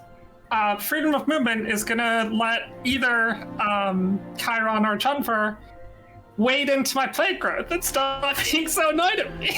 Genuinely, I almost picked that as a joke, and I was like, well, I'd rather have something useful. But I'm already mobile. It's not difficult terrain. I was gonna say, that's not a choice. It's just Junver. No, it'll be everyone. Like it's just you can toggle it off for allies basically. I actually do have that spell. It just requires concentration, and I don't like using concentration on it. What does? I think Freedom of Movement requires concentration. No, it's just 1 hour. Oh, really? 1 hour full stop. Okay. Well, I sorry. around to using it. I forgot to mention this. Arky did ask, do you get a ability score increases? I did. I put both into Charisma, so I'm now at 20 Charisma. I am maxed out. Nice. I almost put it in something else, but I was like, it's just smarter to just get that done, and then it affects everything I do in a positive way, which is good. What do you mean? I'll let you go above 20. Oh no, I've ruined the bell curve. You can't go above 20. Get fucked. Also, level 7 Druid now gives Elemental Fury. Choose between Potent Spellcasting or Primal Strike. I'm not choosing Primal Strike because fuck that. It lets me add a bit of damage to wild shape attacks and weapon attacks. And guess what I'm not doing? Yeah. You fought as a wild shape literally once in this whole show. Because it's not what I'm good for. So Potent Spellcasting, add your Wisdom modifier to the damage you deal with any Druid cantrip. So much better. Yeah, way better. Ash. Yo. All right. Let's see if I got all this. My HP increased from 44 to 50. Nice. Solid. Sick. My ability scores, I put 1 more point in, I think it was intelligence, so it's now 14 for a +2 modifier. And then another point in charisma to get me to 19. So I can finish that off next time. Shit. I will never be silenced again because I have decided to abandon Distance Spell as one of my meta magic choices and instead gain Subtle spell.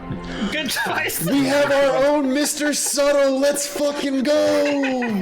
So in like the canon of saving throw, because silent spellcasting is such a big deal, everyone that has done it is like, well played, young man, you've made it.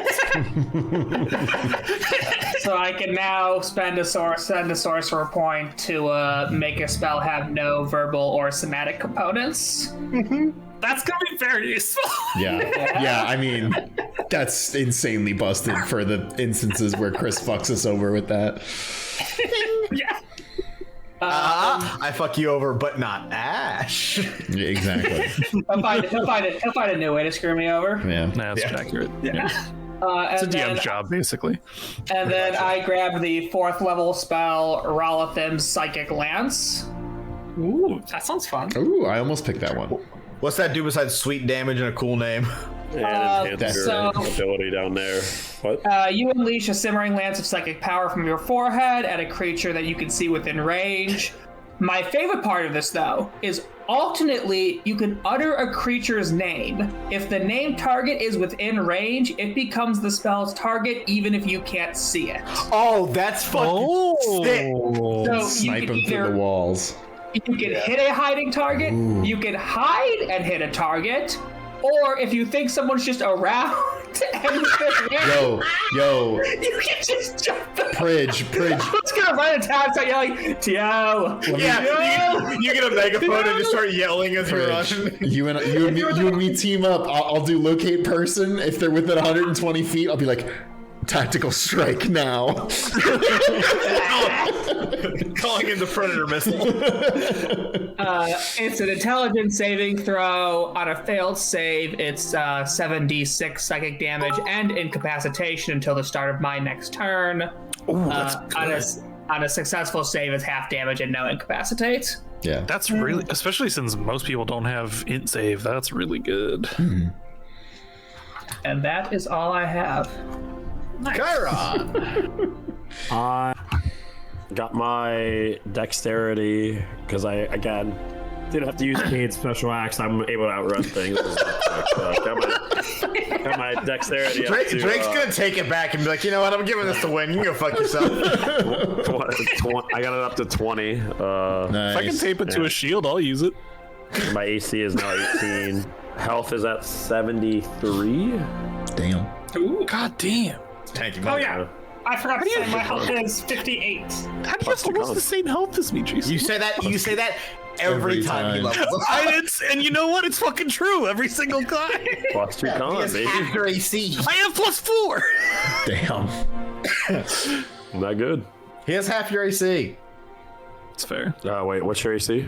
I'm coming for you. I was say, mine's 22. Jesus. But no, I hit a little bit harder, and I can a little bit more resilient, and my initiative's +10 now. So Jesus. because of alert.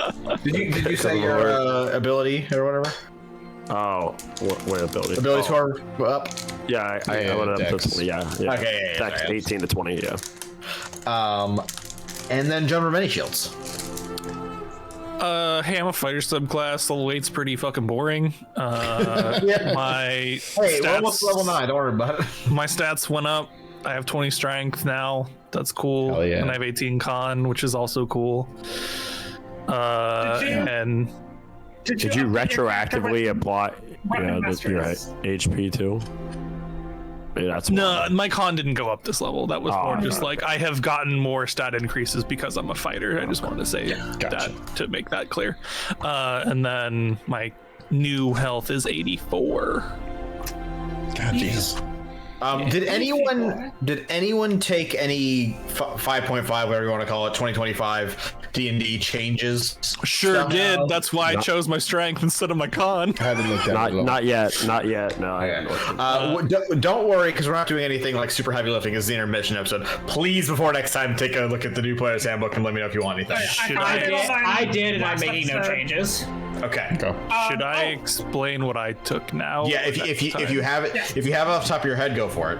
Yeah, I wrote all this stuff down. So, main thing for fighter, they made us less shitty, so that's cool. I get an extra second wind, so I can use 3 now instead of 2. Cool. Shout out to that.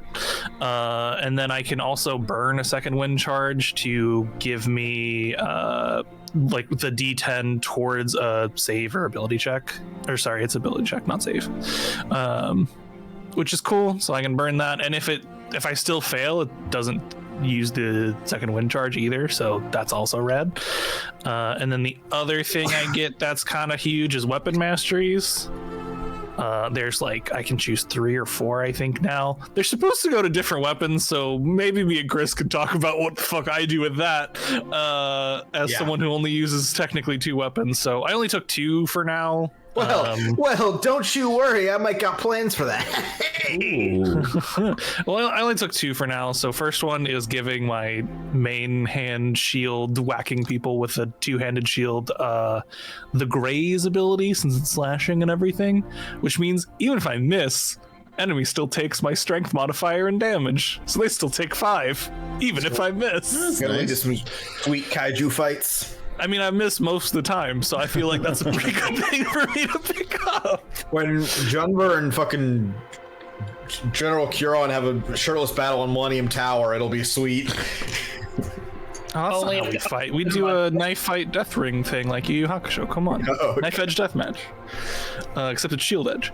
And then the other one was I took topple for my thrown hand axes that I've only used like twice, so I can aim for people's fucking ankles, knock them over, make them prone, trip them. Nice. Everything? Sweet. Pretty sure, yeah. Marvelous. Level 8. We're almost to level 9, which is a good one. And then we're almost to level 10, which, hey, it's double digits. Maybe setting them on fire with a magic fireball is also kind of fucked up. Ah, well. Those people had it coming. Sometime later, you all head down towards the reliquary, deep within the halls of the guild. Oh, by the way, everyone please add 250 gold coins to your fun bucks. Sick. Because you got paid. How much money? 250. But yes, you all head down towards the reliquary, deep within the halls of the guild, past the bowling alley. And as you approach, you see 2 figures exiting the reliquary. Roabel and Herzog. Ooh. Hell yeah. Give them a high five as we pass by them. Get any sick items this time? She goes, hey, sorry guys, we got there first and I got the most powerful relic yet. She proclaims as she produces a small disc-like device with rounded edges, which she promptly drops. But the relic hovers in the air instead of falling to the floor, and with a whipping-like motion of her wrist, the rounded thing returns to her hand. Ta-da! It's a yo-yo. Wait, is it a yo-yo? It's a yo-yo. Okay, I was gonna ask how big it is because the way you described it, I thought it was a shield. Wait, but does it have magic powers? There's no string. Oh, okay, it's a magic yo-yo. And she goes, I have no idea what it does. Wait, but like, It looks fun. doesn't Drake tell you what they all do? Not if you're an NPC and you don't have a character sheet to put items on. I mean, listen. I didn't expect you to have to come up with something for this, Chris, but I don't know. You've impressed me in the past. The answer was Ro wasn't listening. Cool. I love that. Nice. Oh, wait, I forgot to give them each something. Hang on. I take 2 bucklers off of my bandolier of bucklers and give each of them one. Nice. She goes, fuck yeah, I'm an NPC, so this doesn't conflict with the monk unarmed thing, and then puts it on. Sweet. I mean, hey, you can still throw it at people. Herzog It's less a shield and more throwing weapon. Herzog gives you a big thumbs up, but he just like tucks it in his bag. Cool. Hell yeah. I'll give them both a high five, and then. Oh yeah, absolutely, big honking high to- fives. And with that, you enter the reliquary to be greeted by Drake, who poofs into smoky form at the sound of the door opening. Oh, good morning, buddies! Ashball, Wind, Chiron, and you know, the whole gang's here. Giants have a name, you know. Hey, look over there. Rare magical items. D100s. Come on. All right. Right. Sorry. Oh, no. I'm just gonna use a online thing because. Yeah, for hunters, I always do that shit. Roll. Wait, y'all don't roll 2 D10s? Depends if I find both my D10s, because I only have 2 of them, and they're not always on my thing at the same time. I just have them in the fucking... All dice fail. I rolled I my got age. 86, by the way. I actually need to add more to this list, because I think we only have like 50 left. As soon as I said that, I was like, I'm gonna get dunked on. Let me get my rubber real quick. The fact that you actually had an eraser ready for that was good. You got 51? No, that was me still making fun of Zach's age. Yeah, no. I rolled a 96. Ooh. Okay, 96. Reverse 69. Rubbing butts on the back of each other's head. Oh, it came back to us. Drake, you present your number or whatever. It doesn't matter how it works. Drake goes and goes all the way up to a high shelf and goes and fetches a box. And in that box is a box. There's another box. Damn it. Oh. Ash, you have received the motherfucking box of screams. Oh god. We have been so close to this item like 3 fucking times, and a small handheld box decorated with gold leaf that appears to be highly valuable. Upon opening it, a deafening round of screams is unleashed. Anything within a 5-foot radius must succeed a Constitution saving throw equal to 10 plus the box owner's Constitution modifier, or they are deafened for 1 hour. Damn. Jeez. While deafened, they hear a small ringing sound.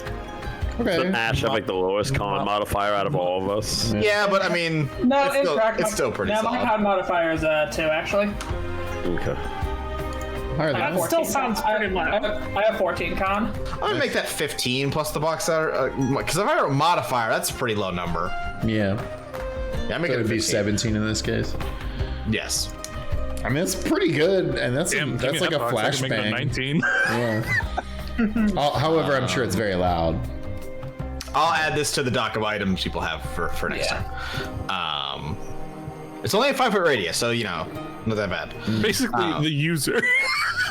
I mean, if you yeeted at somebody, It's fair. you can yeet this thing. It can be a grenade. I don't care. And How big is it? Like Grenade size. like if it like if a softball was a square as opposed to a ball. Oh, okay, that's pretty small.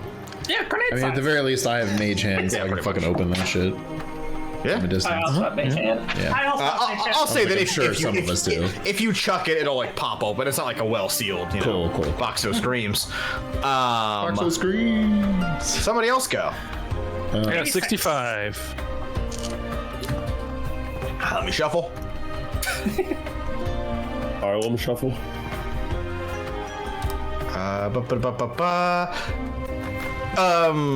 Okay, Drake. Drake. Intakes what item you should receive based on the Esper's brain math. They didn't figure out what item is going to most correctly affect your heroing. And he goes over towards the door to the reliquary. And there's a hat rack there you never really noticed before. He doesn't wear hats, he's a puff of smoke. Anyway, he goes onto the hat rack and produces the archaeologist's lucky hat. Oh, fuck. Once per day, this hat can be donned, and the wearer will suddenly be granted a burst of inspiration that gives them a fresh perspective on a puzzle, conundrum, or otherwise confusing scenario. That's pretty cool. Is that for Win or Junver? Because we both said our numbers at the same time. It was for you. Okay, cool. For Junver. Okay. That's a fun one for Junver. Yeah, I like that. Is it a top hat Archie? Yes, it certainly is. Oh, it's a Professor Layton joke? It's a Professor Layton reference. That's fun. That's fun.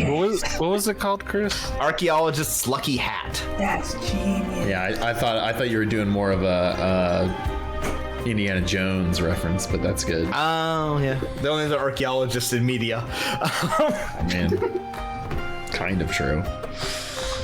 No time for love, Dr. Jones. Somebody else go. 86. 86. Ah. The name is fun for when. Number. I don't remember what this does. Nice. Oh, it's that. Okay. Win. Drake procures for you an Ekran Sailor's Belt. Ooh. A gift to the Empire from Koth, the Resi of Tides. A belt made of what appears to be a simple enchanted rope with a fishhook for a buckle. 3 times per day, the wearer may use their reaction to will the belt to assist them in an athletics or acrobatics check or dexterity saving throw by having the magic belt reach out of the loop, reach out to loop around anything capable of supporting the wearer's weight and temporarily securing them to it. I fucking love that. That's cool. Yeah. So it's like, imagine you were on a boat and it was getting battered by waves. Like the origin would be to like use it to like tie yourself to the mast. Sick. The rope. That rules. The rope can attach to inanimate objects as well as willing creatures. The belt will not consume a reaction if it is unable to reach anything that can secure the wearer.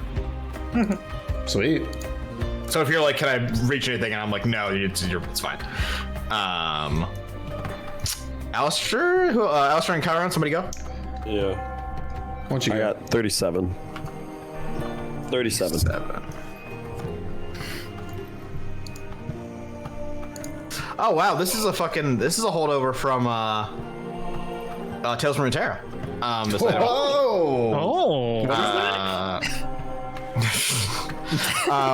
Drake returns to the stacks, vanishing deep into the recesses of the reliquary before returning from above in a way that simply can't make logistical sense. Is it an hour-long ad we got, or like a 3-hour ad? Wow, good reference. And he presents you with a bundled up blanket or article of clothing or thing. And for Dr. Chiron, we have the Esper holds up a piece of paper closer to his. Doesn't really have a face or eyes, but he somehow gets a better look at it. The combat flage. I don't remember this one. The combat flage, like camouflage, but combat. A cloak designed by self-proclaimed inventor hero Big Sal. This cloak allows the user to disguise themselves as any naturally occurring inanimate object that is roughly their size. Oh, it's the cloak from Lord of the Rings that was only used that one time. Well, hold on. The poorly drawn user's manual gives examples such as rocks, bushes, and shit. However, the cloak can only disguise the user as something that is not native or natural in the current environment. Whoa! That's really fun. That's funny. How long am I disguised as? Infinite disguise, baby. As long as you you can't move. I cannot wait to see how you use this, Jason. Holy shit. There is an explanation on the back of the manual. You may ask yourself, sorry, I should do Big Sal's voice. You may ask yourself, why would I want to turn into a bush inside of an enemy dungeon? But how many people you hear get stabbed by a bush in a dungeon? None? That's because they're all dead. Please buy my cloak. Big Sal is the best. Holy shit. Boy, I got his face to wear his mask or his voice in my mask. All right. Big Sal died in a barn fire in 2006. He deserved it. Hell yeah. Oh no. Was he disguised as a bush in a barn? Is that why? The fire won't kill me if I'm down here as a bush. The fire wouldn't burn a bush.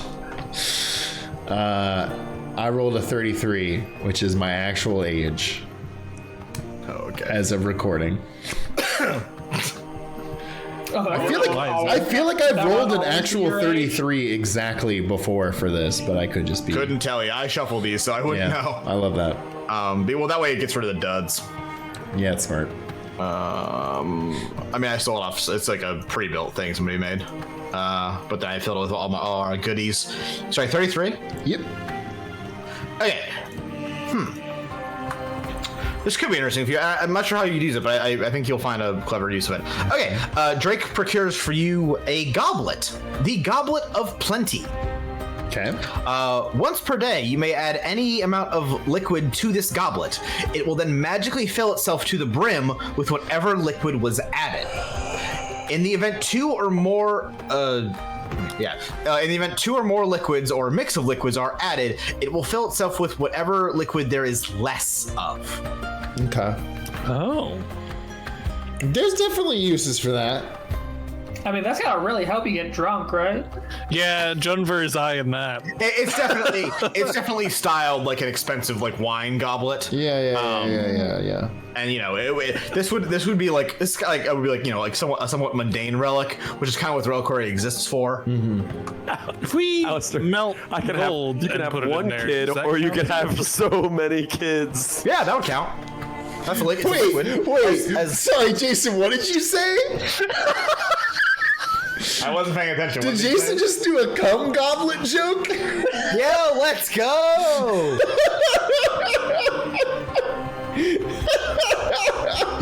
This goblet, very popular in brothels. Holy shit. I brought this to the sperm bank and now they don't need any more donors. This goblet, known as the pervert's goblet. Yeah, I mean, this definitely feels like a thing I can use to break certain scenarios, but it has to be really specific, and I like that. I like that in an item. And that's everyone got an item, right? Yes. Boom the bar. Sometime also later, you guys decided to pay a visit to everyone's favorite weirdo-ass Goliath merchant, Blackout Billy. Fuck yeah, I forgot about that. I love Blackout Bill. I don't even remember what I asked him to get me last. If you do, I'll have it written down. If you didn't, you didn't. Approaching his strangely laid out stall by the guild grounds entrance, a few other heroes are, perusing the wares, while the shop owner is counting coins as he puts them into a bag of holding. 1,742,002? 1,742,003? Oh, hey, friendos! Welcome to Blackout Billy's Bargain Bazaar Real Estate Agency. I also do real estate now. Well, hey, Blackout Billy, how much is that real estate? Oh, on a hero salary? You're fucked, buddy. Dang! I only deal in McMansions. Alistair stole from a mayor one time. Maybe he's got the cash for it. Are McMansions named after fantasy McDonald's here? Also, Stabby's rich. Yes. No, McDonald's is just a thing here. They just have McDonald's. Ash, shh, don't let them know that before we buy. Rich, you say? Yeah! Firing guns in the air. You have guns? Yeah, sure, why not? They're just Okay. free-skinned crossbows. So I have stuff written down for Alistair, Wynn, and Junver. Which of you wants to talk first? Actually, we should do Alistair, because his is pertinent. Cool. Well there, Mr. Guitar Man, it wasn't easy, but per your request, your old pal Billy was able to procure you one of the items from their reliquary. Last time you requested an additional roll on the D100 table, effectively. Oh, I do not remember asking for that. That fucking rules. Yeah. Hell yeah. And Billy did a whole thing of like, well, that's like A, super illegal, and B, Drake doesn't like me because I try to put in price tags on all his relics. Yeah. But he's like, I'll make it happen for you. Well, Billy was able to procure one of the items from the reliquary. Well, I got it before it was returned to the reliquary after it was unused. Look, do you want it or not? 1,000 gold and it's yours. No questions, no none. Okay. Billy, I love you. 1,000? 1,000, Yes! Billy. You're breaking my fucking balls here. Sorry, go ahead. Well, what if I put it down to 500? Oh! Blackout Billy said 500. Blackout Billy. He did say 500. Blackout Billy reaches under his counter, pulls out a shotgun and cocks it. And goes, "Was that my brother? I swear to God!" I'm not coming up here no more. Are shotguns also reskin crossbows? No, that's a shotgun. That's a pump action. You got it at Walmart. Blackout Billy, do you happen to have any potions on sale? Sorry, I know this is a segue. What kind of, like, regular potions? Yeah, he's got like health potions and shit. Sure. How much do you buy them for? How much does he buy them for? Yeah. Like how much is he selling them for? Both, I guess. Blackout, I'm a businessman. I study the market. I don't reveal the tricks of the trade. No, okay, but like, say if you gave me a potion and I gave you 2 potions, what would you do for me? sloppy blowjob? Okay. Let's talk about that. But what I'm saying is, could you knock it down? Could you knock it down to 700, and I'll give you, I don't know, a bunch of extra potions if you have one already. How much gold do you have? I have 700 gold. Yeah, none of us have 1,000 gold, Chris. Yeah. Yeah, I figured he'd have to ask for it from his friends. That's including the 250 I just gave you? Yes. Oh. You don't actually pay us very well in terms of actual gold, Chris. For real. Yeah, that's fine. I hate gold. Gold's a terrible currency. That's why I give you free magic items every fucking level. Listen, Billy, I'm trying Free to drive magic a hard... items of varying levels of usefulness. Billy, you're driving a hard bargain, and I'm trying to drive it even harder, and I give him a little wink. But nice. You got a potion. I'll make you 10 potions and give you 700 gold. How does that sound? All right. Here's the deal. I do layaway. I study the market usually from a bush nearby, sometimes with pants. I will take 700 gold from you now and 200 gold from you later, and we'll call it even Stevens. Steven Evans. And I'll shake hands on that. That sounds good. Besides, you asked me to get it. I got it. Don't be a nerd. Billy produces a small box, something you might keep a singular piece of fine jewelry in, and he opens it to reveal a small but intricate vial, full of a shimmering liquid that seems to change color and luster every so slightly as it moves. Alistair, you have purchased Hav's Vial of the Veil. Okay. A magic vial once owned by the hero Hav the Unlucky, said to be the only thing found from his person after the battle against the Sky Eater. Filled with a shimmering liquid, this vial will magically refill itself over time if emptied. The owner may drink the contents of this vial in order to become temporarily unreal in the face of danger. If you drink the contents of this vial and are then struck or placed in immediate danger, you will be unmade for a short time. You will be unable to be affected by almost anything, and are also unable to act until your next turn, or if not in combat, until after danger has passed or a suitable amount of time. Okay. That's pretty cool. What if you multiply that liquid by a lot in a certain cup? I'm sure he's thought of that, but I have, and I've actually decided that it's probably going to be cool. Okay. But also, I would say the amount of time it would take you, to get goblet, get vial, dump, wait for fill, pass to 6 people, and then drink yourself is going to be more than time fireball flies in the air. But Chris, could somebody else buy 4 empty vials? Just asking for a friend. Yes, I wonder. Canteen. We can make a bunch of this. I wonder if that'll work. Okay, but will it work? Vials. No, it won't work. It's a magic vial for a reason. Okay. It's the vial that does it, not the. Okay. So if liquid goes in the vial, it gets the power, or is this a one-time use item? No. No. It refills itself. The vial is magic, and it refills with liquid. And that liquid is the stuff. Okay.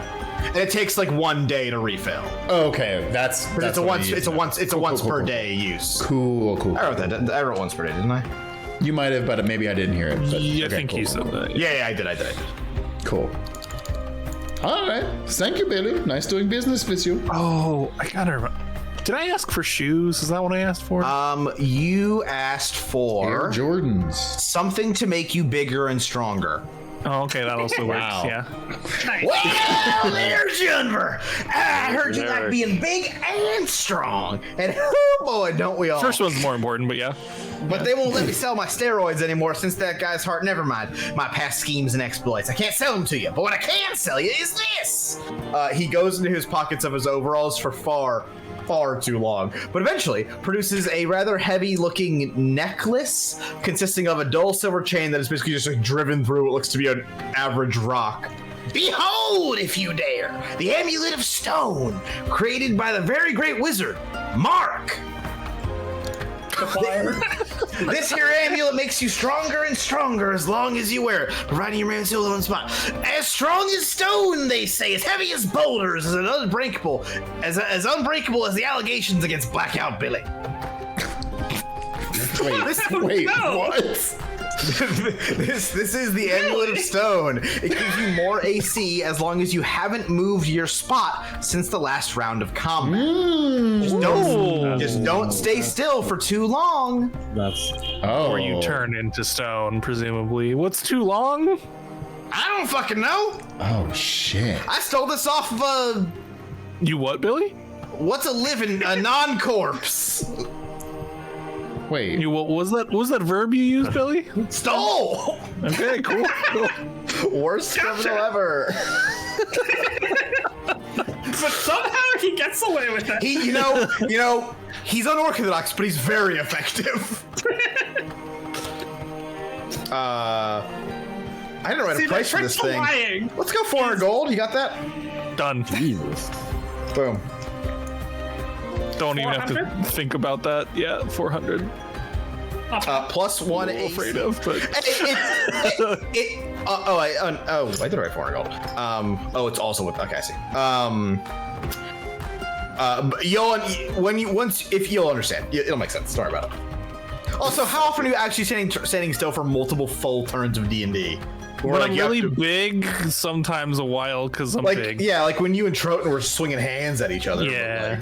Usually there's fireballs and plant growth.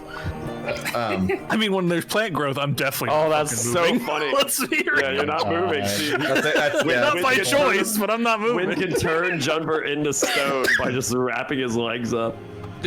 Did you say how much, or just I get AC? 400. So it's like on turn. So turn 0, I walk to point. Whole turn passes. Turn 1, I have +1 AC. Whole turn passes. Turn 2, I now +2 AC. Turn 3 passes. Okay. So increasing AC the longer I stay still. Precisely. Well, there, Miss Wynn. You wanted something that you could make a magic shield out of. Now, I went up to Shieldsville, but it turns out they're actually Shedsville. My map was wrong. So I headed down to the Maplands to see my map. Map guy, and I'm getting off track. The long story short is I couldn't get you that dragon wing I was looking for. But I was able to procure you here this magic mirror. Now, the wizard I bested in an oil wrestling contest says this here thing can do some serious magical reflecting. But as far as turning this thing into a shield, you're gonna have to handle that your own way. Billy don't ever modify what he's wrestled for. It's one of my rules. That sounds interesting, Billy. 500 gold. Jennifer, I'd like to ask you about this. Do you think you can turn this into a shield? I was not listening to what Blackout Billy described. I was writing things down. Blackout, I was writing down my own item stuff. Give me a break. You didn't want to hear my old prospector shtick? Come on. Billy has a magical shield. Sorry, magical mirror. Wynn asked for something to make a magical big shield. mirror.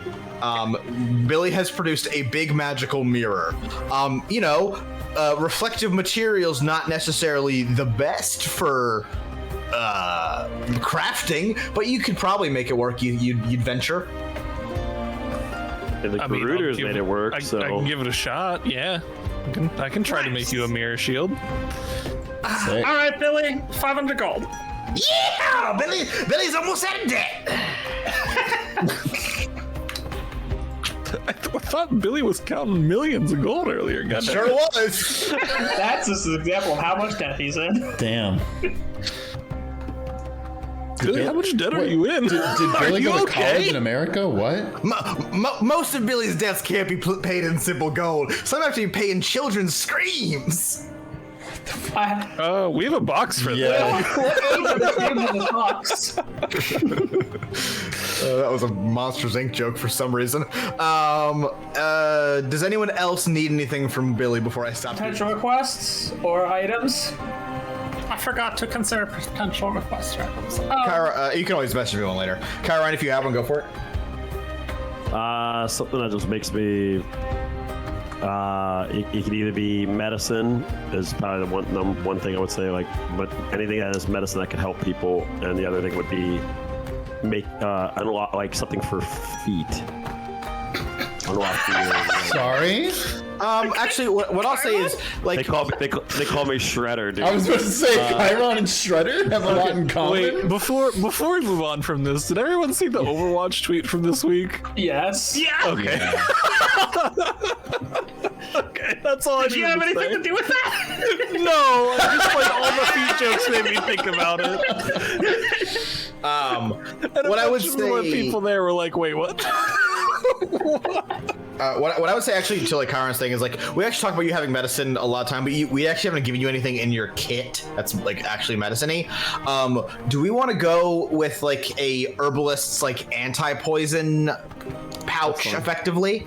So you like that I would basically like give you the ability to do more advanced treatments in the field, particularly anything that involves making like a like anti-poison or a tincture or whatever the fuck. Something I can brew something for potions like in the field or something. Yeah, like, you know, it's got like it's got vials and it's got some dried herbs and shit in it. Well, Billy's a simple man. 150 gold for this, my friend. Oh, I can just buy it now? Yeah. That's simple enough. And I'll like, you know, I'll write up what it actually is and send to you later. Okay.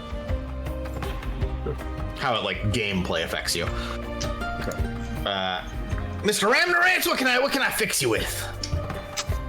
Do you have, have any magically enchanted daggers? Do I have any magically enchanted daggers? No, but that is a relatively easy thing to acquire in the time it takes you to return to me. What kind of enchantments are we looking for? Metagame wise, any dagger I can throw using a spell attack rather than my physical attack. Okay, love that. I can work with that. Ooh, I have a good idea for that. Okay. And then, do you have any magical items that help you copy text really quickly? Ooh. Well, that bastard Benjamin Franklin gave me these bifocals of writing. Does anyone know what the fuck I'm talking about?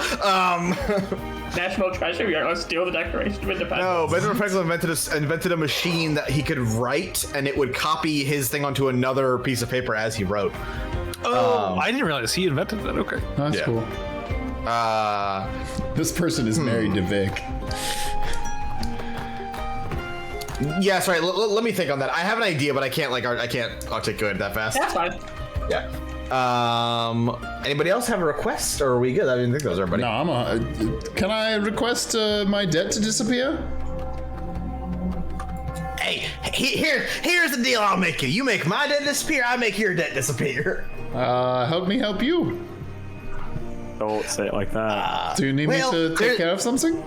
There's this building. It's called the Bank of Rontmar, and in there's a lot of money.